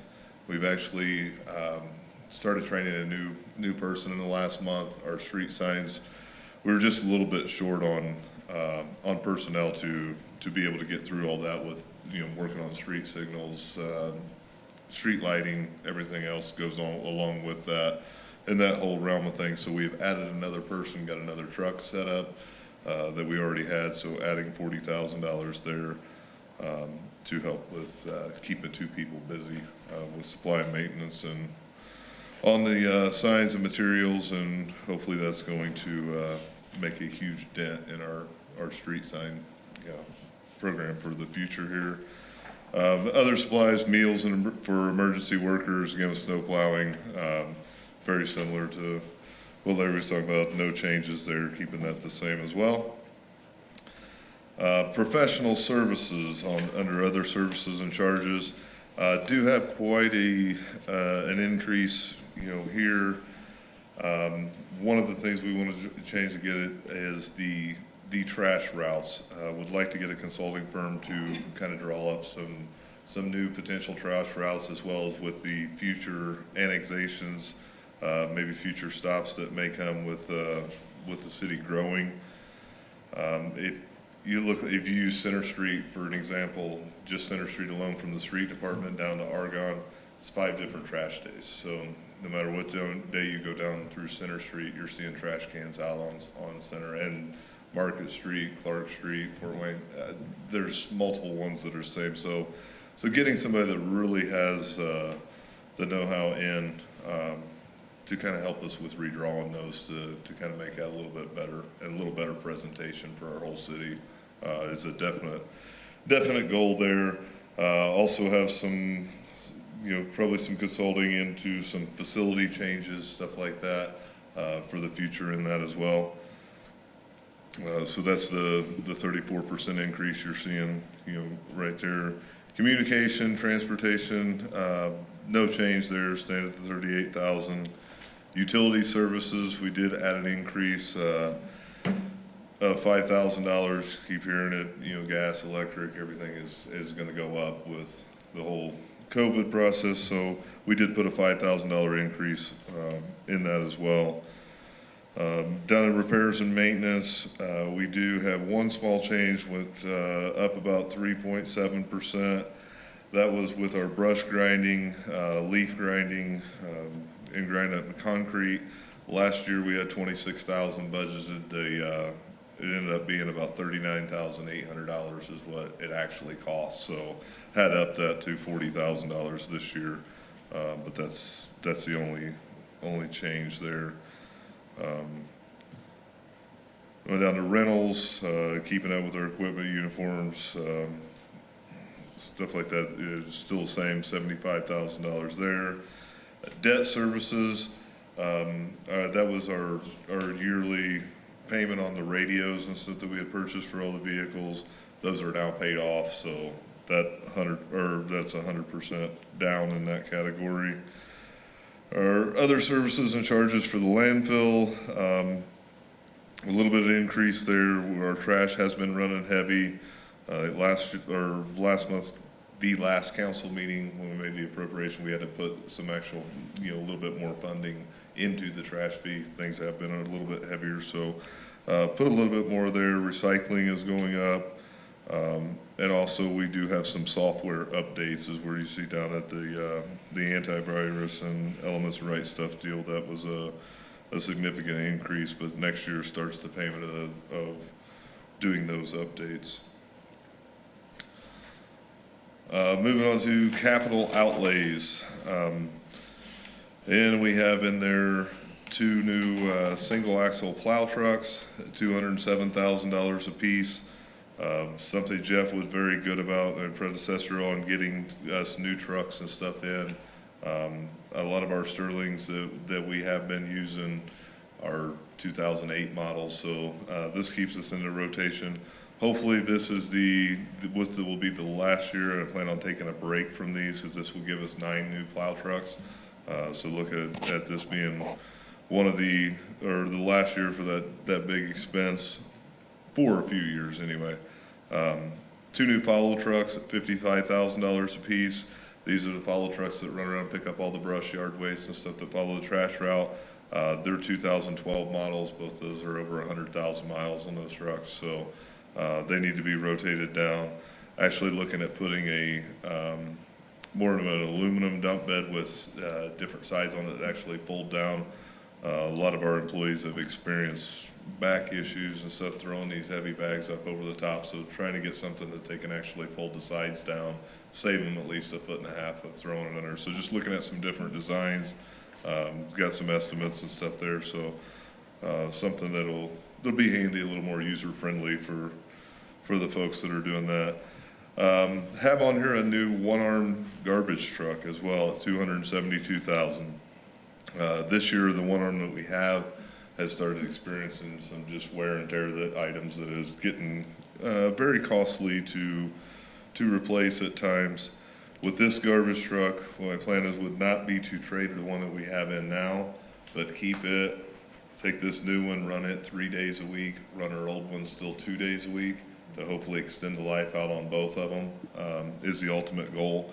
But at least give our mechanics a couple days a week to go over this thing with a fine tooth comb and kind of make sure that we do any kind of preventative maintenance to help prolong that life on the skid loader at $80,000. We had that in the budget for this year.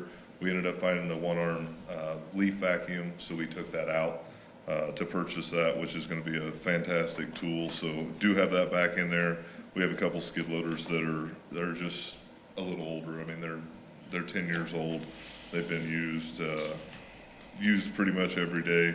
Our skid loaders are some of our, they're used every day. We have 3 of them, but it's time to at least get one of them updated. So did have that in the budget there. So any questions there? Do you lease those, like Larry Plummer was just saying, they buy theirs and then they turn them in and Bobcat, yeah. Bobcat, yeah. Do you have a program like that? We do not currently. Okay. We do have 2 Bobcat skid loaders. We are not in that program right now, but not to say that we couldn't get into that program as well. So it is something to look at. Might be worth looking at just to see if For sure, for sure. If we can keep it updated and that way you're getting a new machine every year versus, running them for 10 years and then you have that big chunk that you're and then paying you up have front. problems and they're in the garage more than they're on the street. Sure. Yeah. And that program is really nice because you're basically, everything's under warranty for that first year. You're not paying for, services, you're not putting new tires on it, you're not putting new tracks on it. So it is something that is very much to be looked into. Mm-hmm.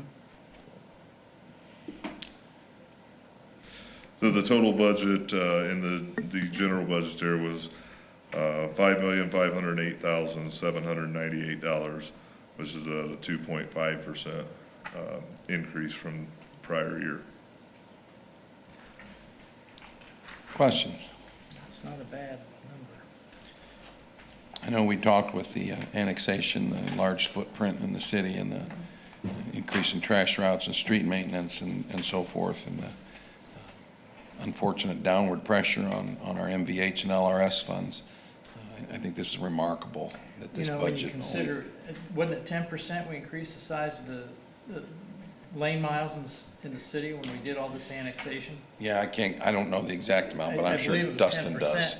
And to have a 2.5% increase, Right. that's not bad.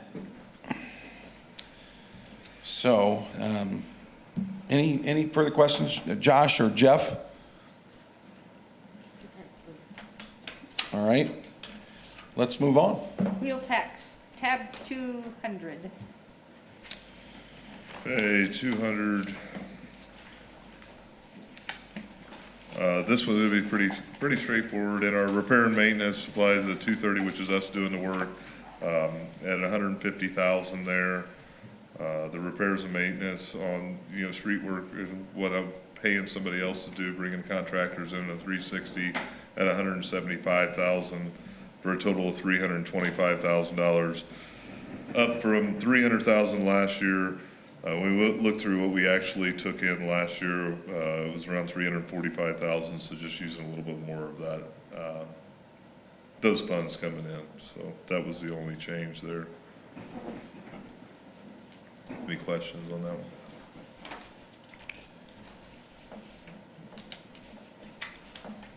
And this is what you pay, go and get your license plate, and the fee that's assessed at the BMV. Yeah, this is pretty well the only one that's not gonna take a big hit. People are still gonna register their vehicles, so. Questions there? Questions? All right, let's go on to MVH. This is 201. Okay, this one again is where we're gonna see quite a bit of changes here, but our operating supplies with road salt, anti-icing liquids, dropped down to 95,000 there, which was a 47% decrease. 2019 into 2020, we didn't have it quite as bad a winter, so we have some funding to purchase salt from this year's budget as well. And then salt barns are completely stocked right now if you come by the street department. So just a good chance to save us quite a bit of money. Also, the budget or the bids came in, the state bids on salt came in, and we're about $6 a ton lower than what we kind of projected. So again, we're down from 180,000 to 95,000 from year end. We actually have more money than that set aside, more than the 180 with what we can transfer over from this year. So for once, we kind of won on the wintertime deal there. So Knock on wood. Do we still share that with the school system? what's that? We buy salt together with the school system? Right, they'll come get it from us, and then we They come get it. keep track of how much salt that we load them with, and then they reimburse for that. Repair and maintenance supplies, they're in the 230, still at 30,000, no change there. And the other supplies was safety equipment, street signs, traffic signals. We had done a 50% decrease there, which again, in the general budget, you've seen the increase of adding that to the main budget. Done another service and charges for repair and maintenance, and then paint striping was about a 60% decrease. The roads that we have planned for paving and stuff next year are necessarily ones that have paint striping and stuff on there, so that was your decrease right there. So for a total of 165,000, which is 45% down from the previous year. So that's everything that I've read and looked at, is you're looking at 45 to 50% cuts on what we're gonna get. The latest few things that I know what you had sent me, it doesn't seem like it's gonna be that bad, which as we go through these next few budgets, I hope it's not the money that if we do get more than that 165,000, that is going to just be kind of put on these savings for when we can apply for another grant to do phase 2 of the Hodges addition, and phase 3 moving into the future. So a little bit of savings there is gonna help out to absorb, because the next 2 phases are significantly more expensive than what the one that we're doing right now is. Questions there? Do you want to do the restricted next, since we just did the? Yeah, we can go 203. to the 203, which is the MVH restricted. These two have to match for the dollar amount, so that's why you're at 165,000 again. So our repair and maintenance supplies at $15,000 is what we had left. The 150,000 down there in repair and maintenance is going towards the other half of the Indiana and Lake Street signals, traffic signal intersection replacements. So that's where that 150,000 is being spent. She had you $15,000 left over for asphalt, is where we put it to buy asphalt with. So the state requires that you spend half of your MVH on road improvements. You have to spend at least half, and that's why these budgets, the restricted budget means it's restricted to doing road improvements, whereas the other half can be used for maintenance and repairs and that type of thing, 200s. There's some discussion down at the state to try and lighten up on that, so that if we run into issues, that we don't have to worry about restricting that.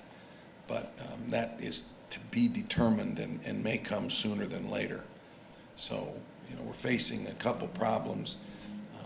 The reduction in revenue because of the reduction in road miles, the reduction in gas tax. When I say road miles, I mean miles traveled by automobiles during the pandemic. That has cut down the gas tax that funds the revenue source for these budgets. So that's problematic. The other thing, the state, because the state is facing revenue shortfalls, they have suspended the community crossings program for the second call this year. So we did get our project approved on the first call. Second call was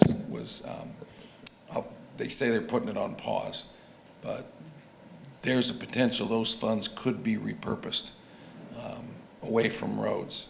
And we don't know that, but that's something that's certainly problematic, that those funds were statutorily designated for road improvements. And now they're being paused because of the pandemic situation. AIM is hopeful that those funds are going to be come back into community crossings. I think most of our legislators want those funds coming back to do those repairs. That was the whole purpose of the gas tax. And now that there's some shortfalls, we're experiencing a little bit of a hiccup in that funding, but stay tuned on that one. So in our case, probably the street budgets, this MVH and the Motor Vehicle Highway Fund and the local road and street funds are the two that are impacted the most immediately by the pandemic. So just something to keep in mind. And Dustin, I know you got kind of dealt a bad hand here coming right in, and all of a sudden, you know, and I think probably what you have decided to forego here is probably a little bit conservative, but that's okay, because we really don't know where we're going to be. Right. We don't know where this thing's taking us, and estimates that I'd sent you weren't this bad, but No, yeah. no. The estimates you sent, I believe, were right around 38%, 37 or 38%. But again, as we had talked, that was kind of I think we have, after we get through everything, we have a very comparable year with the workload that we typically spend and can get done ourselves. We plan on doing a little bit more work inside the street department next year. Got a fantastic crew that has really kind of bought in, really been a lifesaver for me with everything of trying to get on board and everything in line, that their skill set, the things that we can do with the guys and gal that work down at the street department is really growing and getting very impressive. So we're going to try to stretch our dollar a little farther by doing some more of the work ourselves too. So any questions on the MVH restricted? All right, let's go back to 202, which is local road and street, which is again funded for road repairs. Okay, it supplies, repair and maintenance supplies is again a 230. This is us doing the work. No change there. We've kept that the same from last year at $100,000. We're gonna see the biggest change down in the other services, which is hiring an outside company to come in and do the work. We have dropped to $25,000 there. Again, a 50% decrease in what we're expecting for the budget. So $125,000 total here. So I don't think it'll quite be that bad to hit it at 50%, but I'm confident in what we have. That'll put $280,000 between all the budgets and us doing road work ourselves through the street department. And again, still $200,000 for contractors for road preservation with crack seal and micro seal, things like that. So with what we had adjusted and transferred in the last council meeting, to kind of get ahead of the game, like I stated, then I think we'll be very well set for what we're doing. I think we have a safe budget and one that can be very efficiently, handled as well. Questions? All right, Dustin, you feel all right? Did a good job. I'm good. You did a Wonderful. good job. Thank you. All right. I nominate you to go next. So I will go next. I did check, I sent out that comprehensive financial plan at 2:55, and I sent out the strategic plan and organizational review at 4:18, so it got hung up somewhere in Google Space. I'd ask maybe if you check when you get a minute to just see if you got anything around that 3, 4 o'clock time frame from me. Not yet. If not, I'm gonna have to go back and let Stacy fight it out, because I'll resend it, but, I don't see it yet, Mayor. yep. Yeah, me neither. All right. So but I will be referring to part of that. Do you want to wait until next meeting to do your stuff? I don't think so. I Okay. mean, we're gonna have plenty of discussion about this, so I think it makes sense to just go ahead and get through this. So I'll start with the mayor's budget. And again, I think the very first item is going to beg the question of the organizational review. You'll see that I put in an information systems manager, half of a salary in the mayor's budget, and the other half goes into wastewater. That was one of the recommendations by the organizational review, that we need to come up with some software design to utilize our network and our new server. We need to come up with some information governance where all departments will sit down and look at how they want to use the server and our capabilities within their departments. And then we need to hire a design engineer to do software design to make sure that we've got the proper systems working and we're taking in full advantage of that network. And then the idea is that we will have to hire someone to implement these programs. So this was one of the top high priority recommendations from the organizational review that was not surprising. And I put some money into the budget, not knowing that if we would hire someone right away, or potentially we would hire a consultant to do some of the early work, but then eventually we will settle on some type of information systems manager, if you will. So that's why that's in there.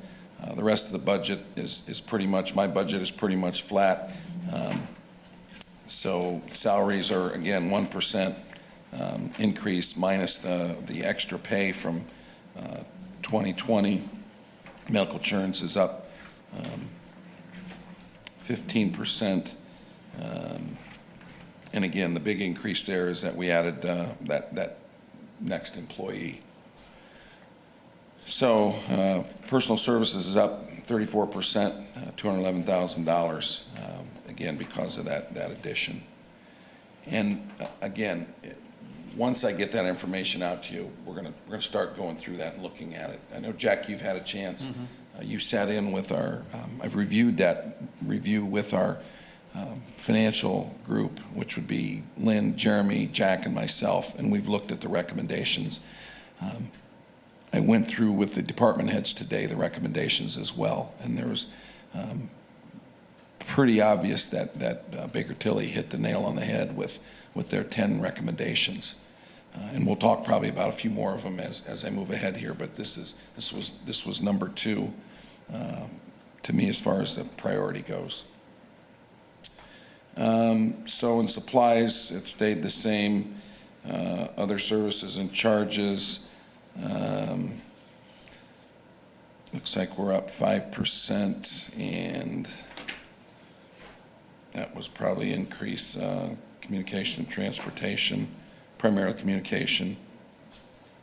And our capital outlays, we're up just a bit, again, not knowing if we're going to need some equipment for that new hire. So the total budget is up 32%. Prior to that, it was down. Prior to me sticking that half employee in that budget. I know that's a lot. Questions on that? Again, a lot of this is to be determined. The organizational review came back with 10 objectives, and the solutions aren't as critical as right now as the 10 goals that we've got. How we reach those goals, how we solve those problems are going to be up to you all, going to be up to our departments in figuring this out. But I felt it was important to put some money into the budget so that we have the ability to react as soon as next year to implement this. And there was certainly some high prioritization, again, in this information systems situation. So.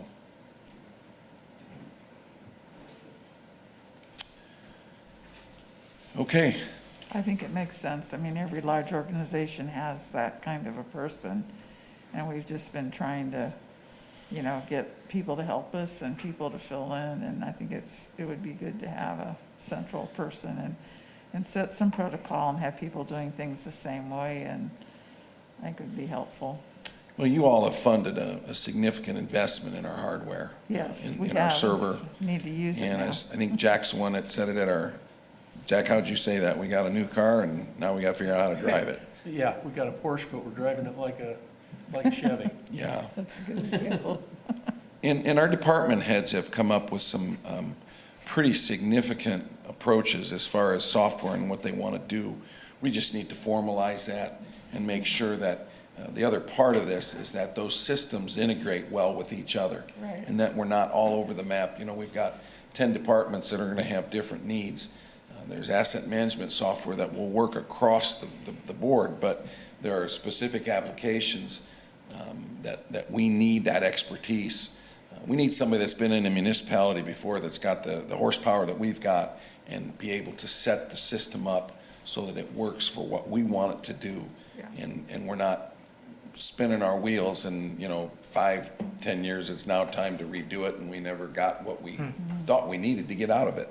So, and this was very high on the priority from the department heads when we had our strategic planning, and then as we went into the organizational review, as they were interviewed by Baker Tilly, that was very high on the priority, that, you know, we'd hit a level of our abilities to come up with software solutions with this now network that we've got, and this new server and the fiber. I mean, it's just, we've got the tools, and I think you're going to be surprised at how important it's going to be. In the overall comprehensive financial plan, there's so much in the way of efficiencies that can be had.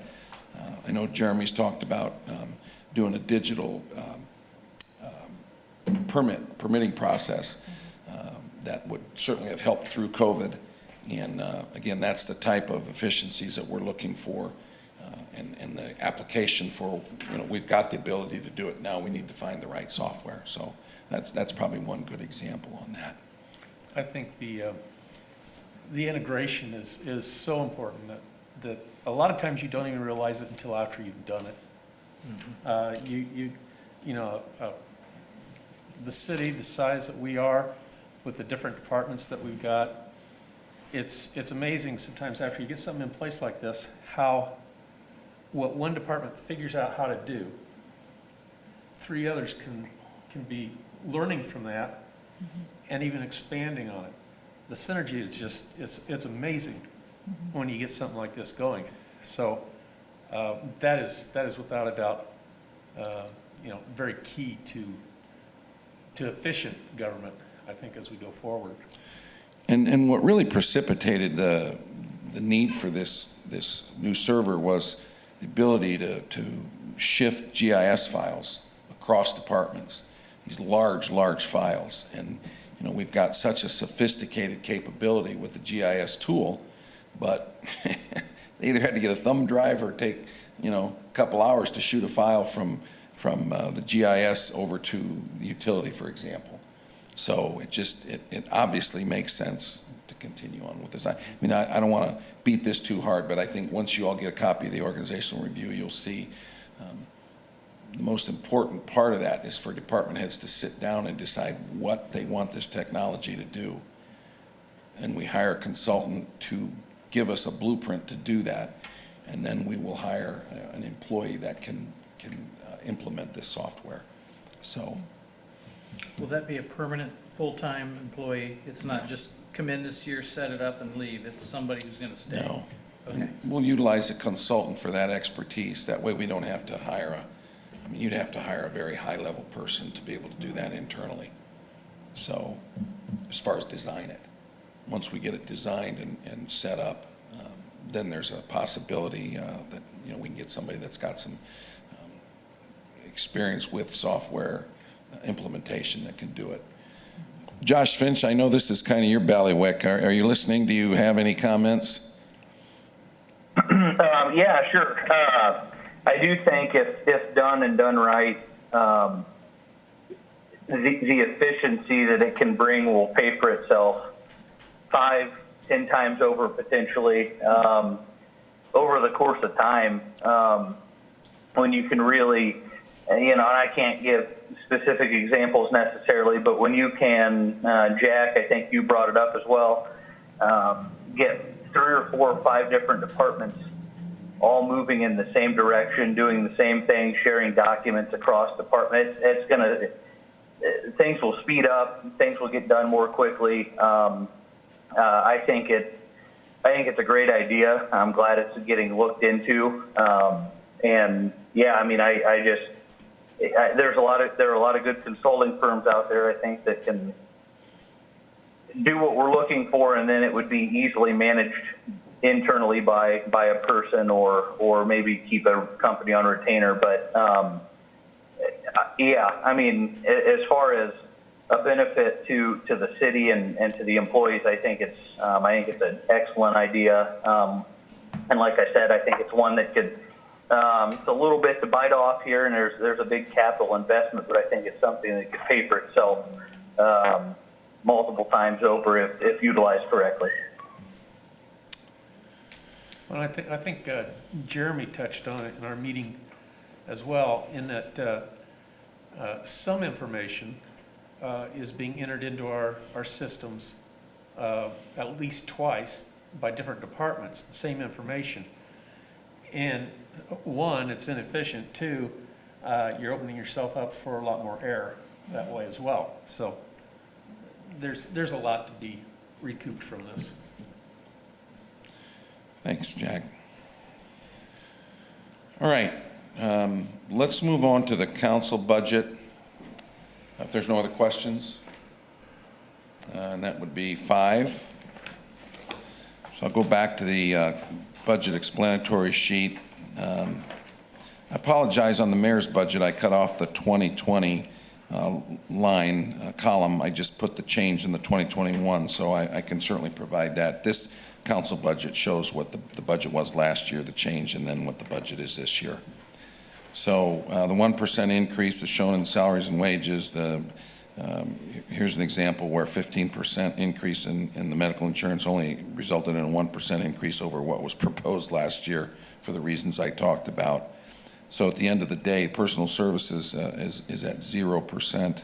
It's still at about $83,100. Down into supplies, I added $2,000 for fuel for our city hall generator. That generator was acquired with a grant from the state. You'll notice outside we're putting a pad in where that generator can be housed. It'll be on wheels and it'll be brought in if there is a problem here. But operating the generator, there was a great question from the street department, who's going to pay for the fuel? And I told Dustin, I said, you will this year, and I'll put it in the budget for next year. So, and we have no idea how often we'll utilize it and how much it'll cost, how many days it'll have to run. But so that's where the $2,000 is there. I might make a note, there was a concern over on Winona Avenue with a NIPSCO power situation where I don't know if the connection was not good, but it kept shorting out on Winona, and that's what was causing our power surge or failure here. And since that's been fixed, we haven't had any. But right after we started discussing this generator, we had about 5 power failures. It's like, what's going on here? So NIPSCO finally traced it, and it was something over on West Winona Avenue. So hopefully this will be a very rare occurrence having to use that, but nonetheless, we made that provision. So that bumps the operating supplies in the council budget by $2,000. In other services and charges, let's go back to the last page, which shows the contracts, the non-for-profit requests, and then the council contracts. What I did not put specific amounts in the different non-for-profit requests because those had not been finalized when I put the budget in, but what I did put in, I plugged in the amount you all requested, which is a 1.5% of the 2020, of last year's general fund budget being the cap on those non-for-profit requests. So that came out to $209,687. We did only spend $178,000 last year. Now, I will note this year that we moved the Animal Welfare League down to a council contract and not a non-for-profit request because our dealings with the Animal Welfare League this year will be a contract based on the number of animals that they control. So that will be a contractual amount that's based on services provided. And we felt that it was important to put that down as a direct council contract. So there will be a gap. Last year that was up top and let's see, where is that? That's at, what, 27? It's at the bottom. Yeah, at the bottom. Okay, so it was, no, I didn't put it, I took it out. I didn't put it in the bottom. Was it 27,000 last year? Yeah. Okay, thank you, About Jerry. Third one down, you got a slot. Yeah, you're right. Where it's empty, that's where it was. I forgot to move that down. So that's that 27 is actually what we did last year. So then the rest of the contracts, I checked with clerk's office to make sure that where we were with that. And if you guys remember, we had to move housing down because that's actually a contract that Pam negotiates rather than a. I mean, that's the significant part of this is the 30,000 in the AWL that we moved down there. Yeah. Yeah, I'm a little confused then because the WHA did come through as a non-profit application. So basically, we aren't going to consider that, and that'll be down in the. Yeah, that'll be down in Okay. council contracts. Yeah, housing opportunities should stay in nonprofit, but WHA needs to move down. Yeah, but we didn't really get anything from Howe this year, so. And we will, my committee will get back together before the next council meeting, so we should have some figures for you. We had 2 or 3 people we needed to reach out to, and I've done that, and I've talked with one I'm scheduled to talk with tomorrow, and then we'll get back together again. All right, so you'll see the total in that slot is about a 15% increase. But again, that's with the maximum amount in that non-for-profit category, that 1.5%, and I doubt we'll use that whole thing. Are we leaving the event? Pardon me? I say we're below that. Yeah. Or below that. Are we leaving the event coordinator in there with the idea that that money might go to the chamber? Yes, Okay, absolutely. thank you. Okay, so then back to the other service and charges, that's where the 506,787 comes from in 310. Mayor's PR is up 10% to 22,000. IT is up 14%. And I wanted to highlight a little bit the importance of what Stacy has done in managing our social media and all of our social media accounts and our all of our applications, the board pack, the website, the apps, annual maintenance. From a social media standpoint,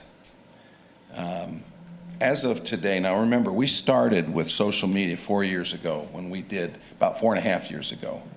Okay, as of today, we've got 13,500 followers on our Facebook page.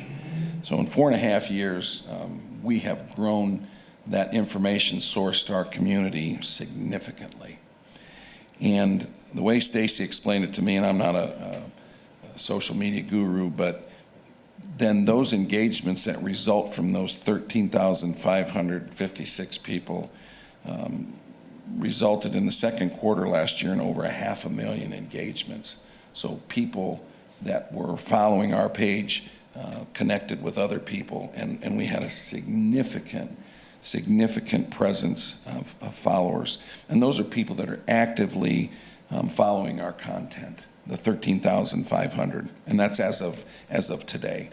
So I know we've spent a reasonable amount of money, but if you remember the strategic planning that we had, we were concerned about being able to get our message out. And I think that because of your all's foresight and willingness to develop this tool, we've come a long way in our social media presence, and it's helping across the board. Every department in the city is able to utilize that service when it's important to get information out. So I did want to highlight that. With regards to our website, we've got this year we're on track to have about 151,000 visits to our city website. So that's pretty significant as well. So I did want to share that with you because we've been gradually, again, with our investment in the hardware, in our network, in our social media, the development of our social media, we've done really what we set out to do, and it's working well. And I think the live streaming and just even the recent improvement to the microphones and stuff has really been worth it. So when I did a weekly press conference, when Dr. Hoffert came and talked about the schools, one post reached 17,000 people, led to 4,000 engagements, and there was 8,100 people viewing the video stream on Facebook. Mm-hmm. And then there were more listening on the radio, and there were more on our website, the link from our live stream. So, I kid that we're operating a little TV studio in here, but it's with the streaming, it's becoming very effective way to get our information and message out. Yeah. And, we've had more than press conferences.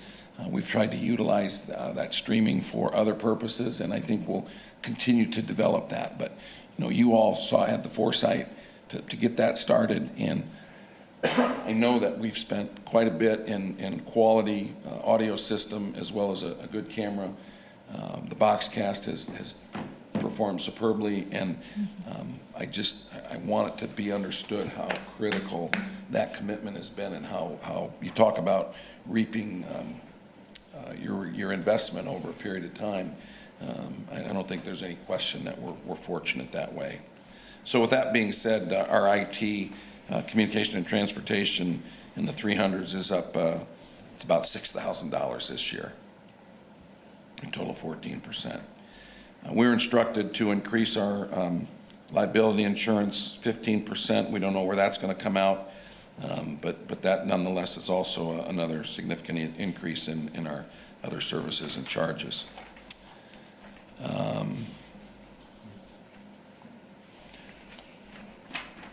Everything else comes down in the 300s to about a 2% increase from last year.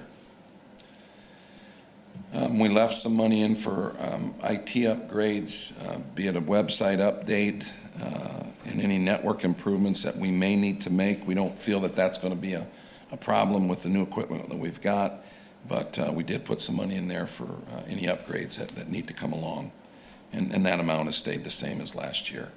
So the council budget is up 2.3%. Jack, I know you and I went through it. Again, Cindy, I appreciate everything you're doing with the non-for-profits. I guess, are there any questions on that budget? That 400 category, the IT upgrades. Yes, sir. Did we get into that money that we appropriated last year for this year, 2020? Have we been using that money? I don't believe so. I can check real quick. Just curious. Well, no, I don't have You that. don't have the I just have the fund appropriations, balance. you just have the fund, yeah. I'll get that information for you. Just point Yeah. of interest, that's all. It's kind of a placeholder because obviously you don't know what you're going to get into. Yeah. I don't believe we have. I don't recall anything off the top of my head either. All right. Edit? And when you talk about you were advised to increase liability insurance, is that for like city employees that have accidents? That's property and casualty. Okay, Like if somebody falls or. right. Well, it's not, you're right, it's not just liability, it was property and casualty. So it's coverage on our cars and our equipment and our assets and yeah. Okay, let's move to 218. This is the edit budget. Again, this is a budget that a lot of the projects we take money out of that's reimbursable. I typically sit down with Jeremy and talk about what our needs are going to be for the following year. Sometimes the projects get delayed. We're able to carry money over that's not spent. But let's just go through this. We've got a small increase in, so our economic development contracts include the KEDCO dues, the Northeast Indiana Regional Partnership dues, our OrthoWorks membership, US 30 Coalition, and then we've got a couple that are not on there. We did have some engineering last year, $140,000 that will not be on this year. I don't believe we spent that last year because Larry already had that in his budget. And then there's $25,000. We did some a little bit of engineering on US 30, or we had planned on doing some this year as far as primarily looking at some of the options for US 30. We have not spent any of that yet. The one thing, obviously, the two big items that we didn't have last year, the Anchorage Road and Lincoln construction engineering, $650,000. That's for both projects. Those are both LPA projects that we are required. This construction engineering is reimbursed at 80%, but we need to have that money available. We pay that and then we're reimbursed. So that's where that $650,000 is from. You remember we talked a little bit about maybe establishing a low interest or zero interest revolving loan fund with KEDCO. I wanted to leave some money in the edit budget for that. That's an appropriate use of edit funds. There is no specific program identified to this point, but I did want that money in that as that discussion ensues. So you'll see we've had a pretty big jump in the other services and charges of 300s.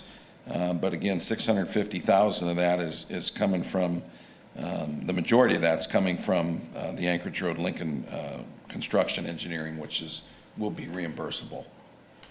So again, that money will be spent out, and then at some point, Jeremy will come back with a transfer like he did tonight, put that money from grant funds back into the edit budget.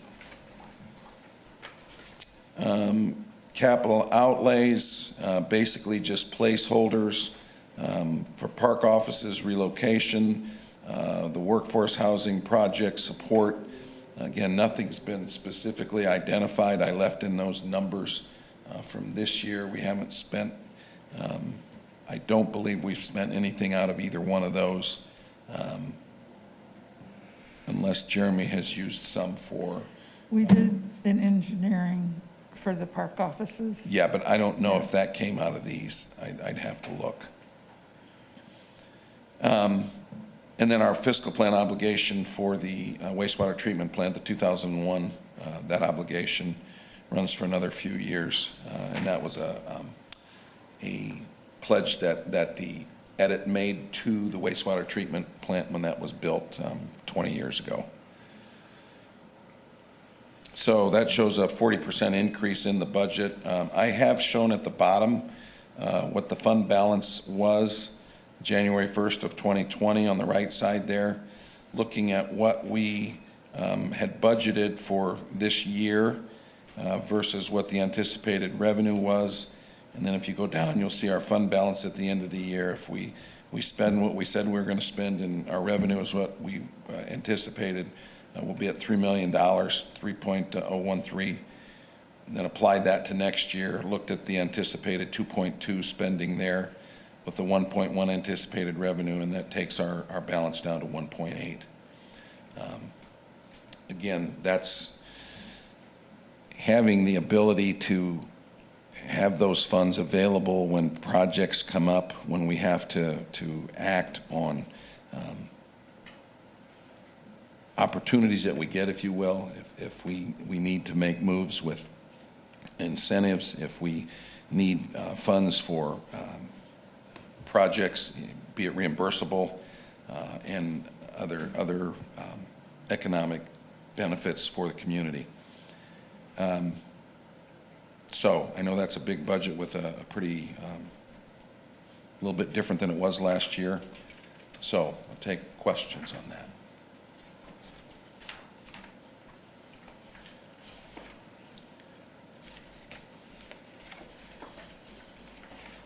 And these projects that are in the 400s are in the edit capital plan that's filed at the courthouse. And we file that annually. I think there's about 8 projects. There's a projects list that we're required to spend. 75% of edit funds have to be spent on these specific projects that have been listed and filed across the street. And I've got a copy of that. I think we've passed that out before, and I'm certainly willing to provide that. I have a question on the economic development incentive. Is that the money we set aside for local businesses downtown to borrow up to $10,000? Well, it was all over town, it wasn't just downtown. I thought it was for downtown businesses within the city limits. No, well, downtown businesses, any business within the city limits. Right. Yeah. Right. Is that what that is? No. I don't think so. I don't have, Okay. I don't remember where we pulled that money out of. I don't either. But that money is money that's coming back. Those are unforgivable loans, and those funds will be reimbursed back to that account. I have to go back and look where we pulled those funds Did we from. have any takers on that? I know Alan updated us. I think we've had 5 or 6 applications, so. I think you can take it out of it. The other part of that is that the state and the feds are figuring out that we could potentially use some of the CARES Act money as forgivable grants, and the city wouldn't have to use their funds to do it. Almost all cities reacted right away and set up funds like we did. Now, down the road, funds might be made available to support those recovery efforts. And it could be that those funds would be available from the CARES Act and not need to be forgiven. So we kind of set up a safety net when we did that. And You mean not need to be repaid? no, our safety net was at least we provided some upfront cash if somebody needed it. Right. Ours is to be paid back starting 2 years down the road. Right. At 0% interest. Yes. Whereas the CARES Act money could potentially be forgivable. That's what I was saying. That's, Yes. okay. And I don't know that that's going to happen, but there's discussion about that. I had a chance to sit down with the governor's team 2 weeks ago, and the Office of Management and Budget talked about, asked me about what small communities were doing to help small businesses, and we had a lot of discussion about that. And I think there's a potential that those CARES Act funds could be less restrictive to be used for that. We'll Thank see. you. Want Okay, to do Riverboat? 242. that's the next one I got. Okay, cool. Do you have your own? Riverboat 242. This is essentially unchanged from last year. I just put it all in potential demolition. We've got several buildings that potentially, commercial buildings that this gives us some opportunity to do some demolition if the right project comes along. Again, this is a good way for the city to utilize those funds as incentives for a developer to come in, and having the ability to take these buildings down and clean those lots up is certainly an important tool. So last year, I know we used $100,000 on the police garage roof, actually this year, and just combined all that and kept that same amount in the budget for this year, all for improvements other than buildings.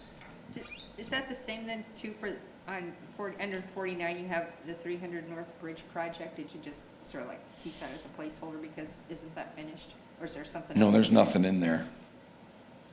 There's nothing in there. The total capital outlays is $250,000. Oh, I see, okay, never mind. Yeah, I probably could have taken that out, but, yeah, because I had a line in on, I think, the council budget about a municipal election, and You did take it out. Okay, well, it was in my, yeah. So again, you can see the fund balance, this year, if we spend what we anticipate, we'll have a $372,000 balance, and then, our revenues on Riverboat are dwindling, and that's a result of many things, including COVID. So, we'll see how that, we may be lucky to get 80,000 in that. But, again, I don't know that those funds will be spent this year, so I don't know that balance will be down that much, but again, those funds are available if necessary. Questions? All right. Next would be 245. This would be rainy day.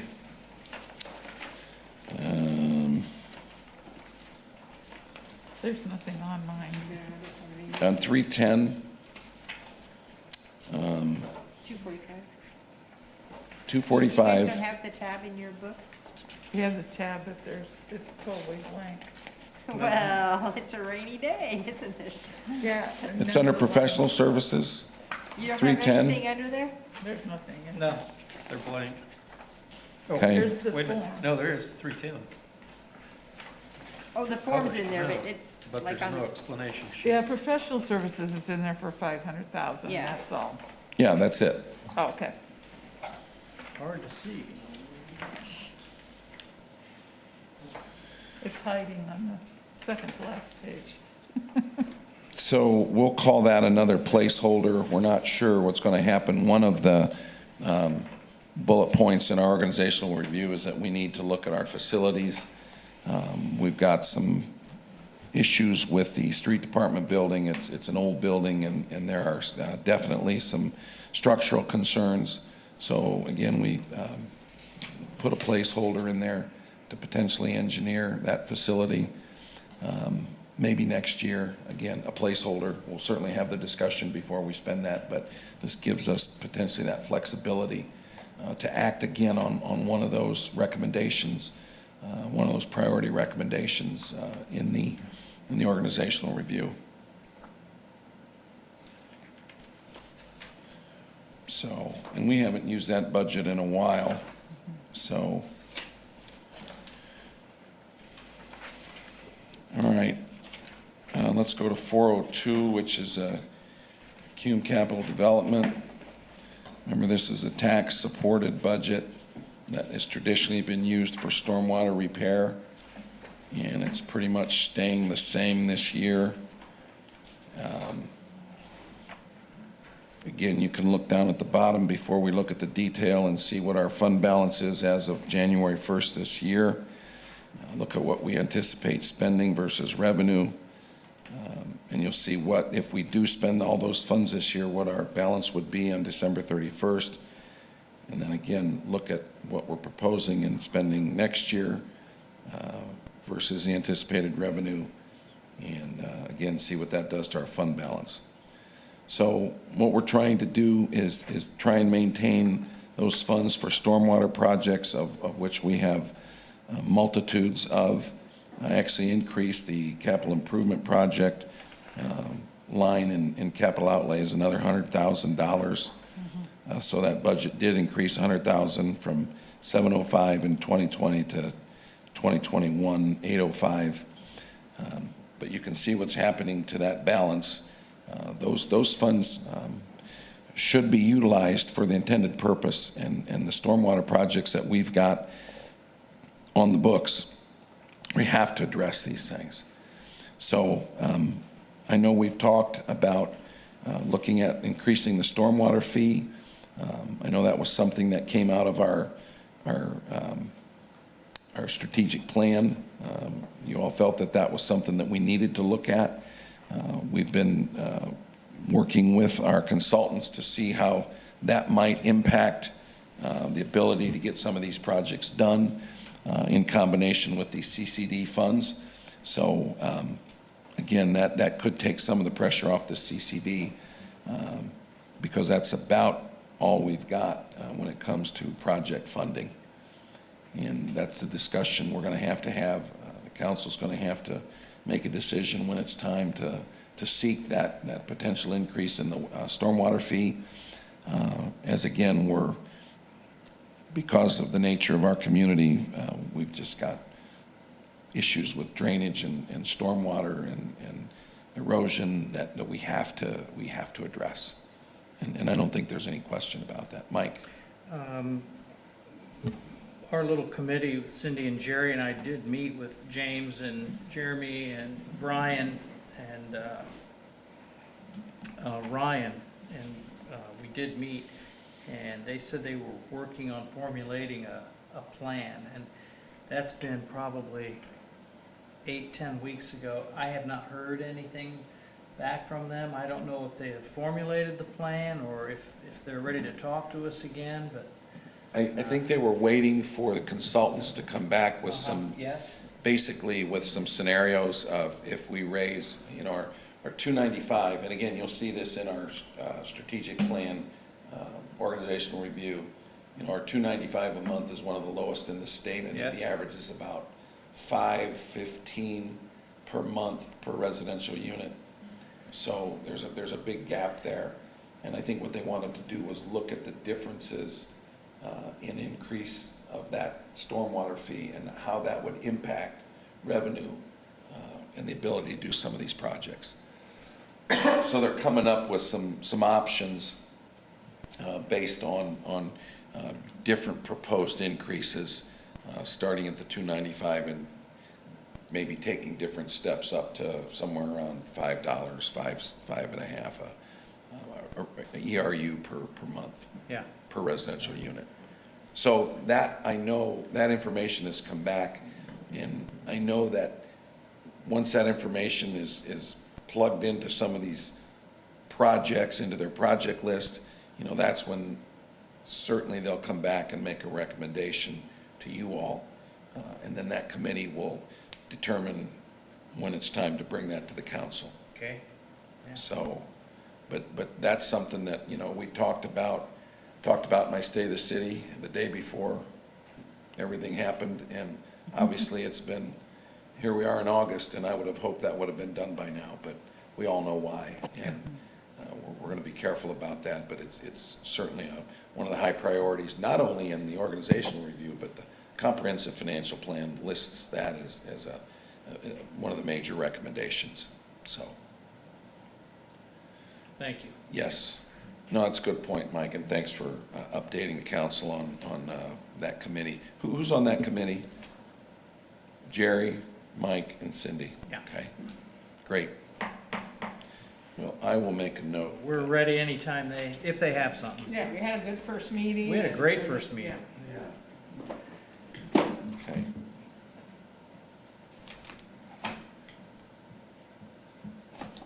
All right, thank you.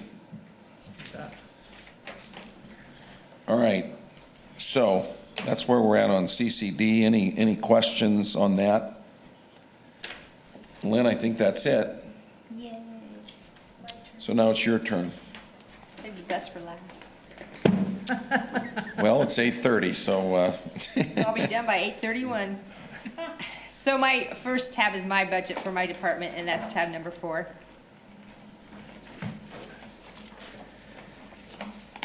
Okay.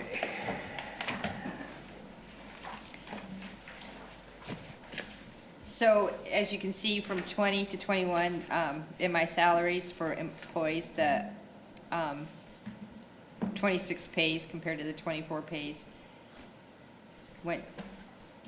made a change of minus 2.75, so it's almost 3 lower than it was for this year.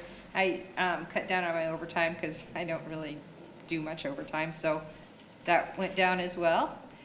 Employee benefits, we had some changes in what employees' plans are, so it went down a little bit for a total decrease of almost 5% in my personal services. And everything else in my budget is exactly the same. So my total budget went down 3.4% from this year to next year. Questions? You guys still on? Wakey. They're on, I can see that. Still here. Yep, still here. All right, thank you. Any questions? That was one I had no questions about. All right, very good. All right, Lynn, I think you got one more? I got two more. Two more, all right. I have CCI, which is tab 401, Okay, and that's what the money is used for the bike trails mostly, and that's what it is in, and we put some in professional services. Justin asked that in case something needed to be done for some of the bike trails, and he said mainly he, right, at this point doesn't have any plans to develop anything new, but if, in case something comes up, then we put some money in the 444 category, plus maintenance of the bike paths we already have. So it's actually, the budget's the same next year as it was this year.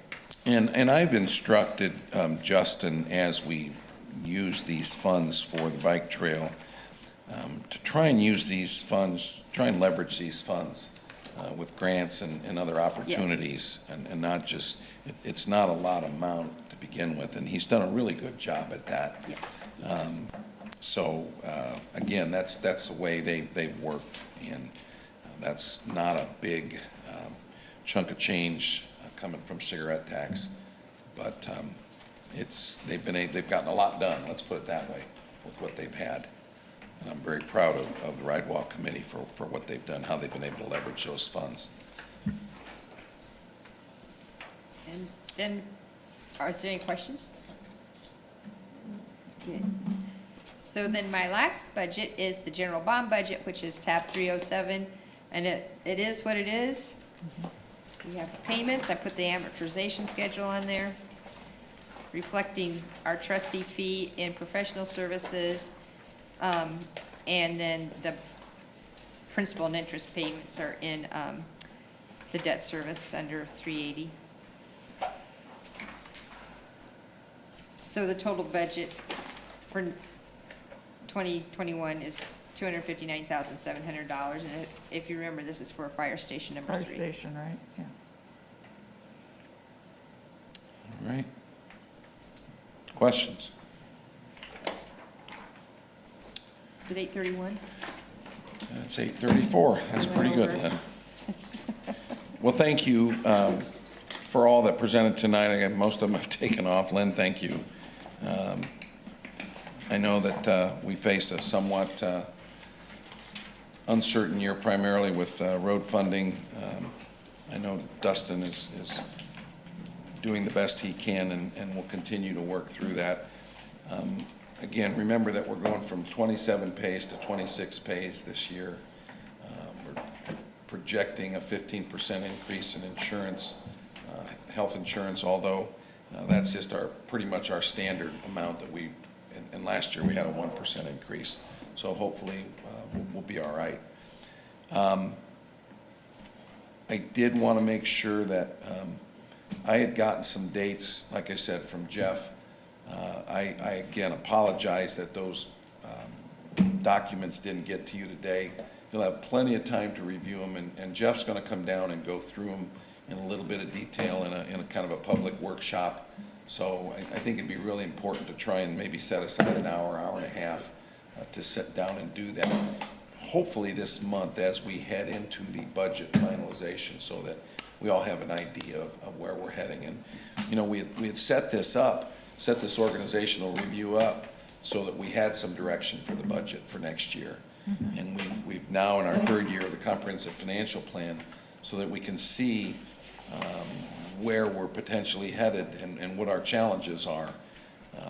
I think at the end of the day, we're in good shape, but, the revenue situation continues to dog us as far as how far out, we can go with the, what's our growth factor this year?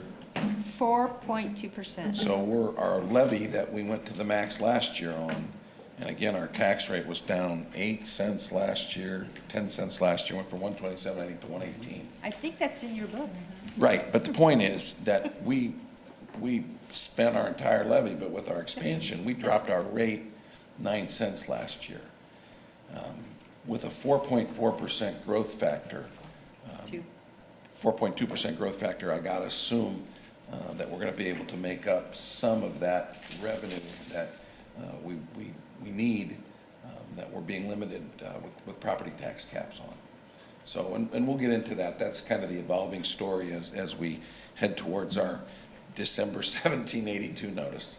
It's always the evolving story. It is. It is, It even evolves afterwards. but with COVID, with the revenue losses from, for our motor vehicle, highway, and LRS funds, we've got some concerns that may not impact us as much next year as we're really looking at 2 years. income tax. The local option income tax been projected to be about a 10% increase in the next, in 2 years. And that's roughly, if I remember correctly, it's about 38% of our budget comes from local option, it's from the COA revenues, so, and other taxes. So, with that, thank you all for your patience. It's been one of our longer nights here in a while, and I think, again, I appreciate the presentations that were made. Longest night all year. So, we will be back on the 17th, and the rest of the departments will present. And Cindy, will you have your information ready? We should have it by then, I believe. Yeah, good. Yeah. And if you want to get that to me, I can plug that in, and I'll provide an updated sheet for everybody, so. And then again, I will send out, I'll have Stacy send out dates.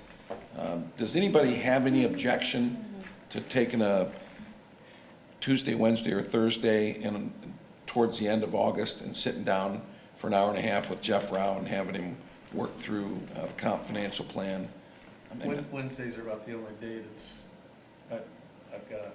Well, I'll send out several dates, and we'll see what we can come up with. I know I'm gonna be gone for a week, I think beginning the 23rd, the 23rd to the 28th, I'm gonna be gone, which would be the very last week in the month. And, again, the nice thing, you could join us by Zoom.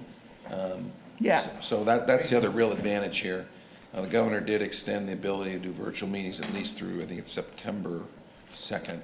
Okay. So keep that in mind when you're doing your poll. If you're someplace where you could jump on, that's just as good as anything. Well, in that last week of the month, it actually begins with the 31st, like that we don't have any meetings that week. Right. We've got a couple weeks in there, so, Well, is the 31st like a fifth Monday? yeah. Would you want to consider that? I would. Yeah, I would. I'll have to check with, let me check with Jeff on that one too, and then I'll get some dates out to you. Are you shaking your head no? She's shaking that we need to sign. Yeah, and I'm shaking, yeah. Jeff and Josh, I think you're out of town, but when you come back into town, can you come in and sign what you agreed to approve tonight? Yeah, it's the last week of August. I'm here I'm in town every day, so anytime works. Okay, All right, and then Jeff, you'll come in tomorrow and sign all your stuff? maybe. All right. Well, we got the bond ordinance. I think That's it's why I'm time so worried. to, any other discussion, any items we brought forward? Make a Comments? motion to adjourn? Pardon me? Comments, questions from our visitors? Jack's got his mask on. He must not have anything to say. Okay, is there a motion to adjourn? So moved. All in favor, say aye. Aye. Thank you. All right, hang around. We got some signatures. Thanks, Scott.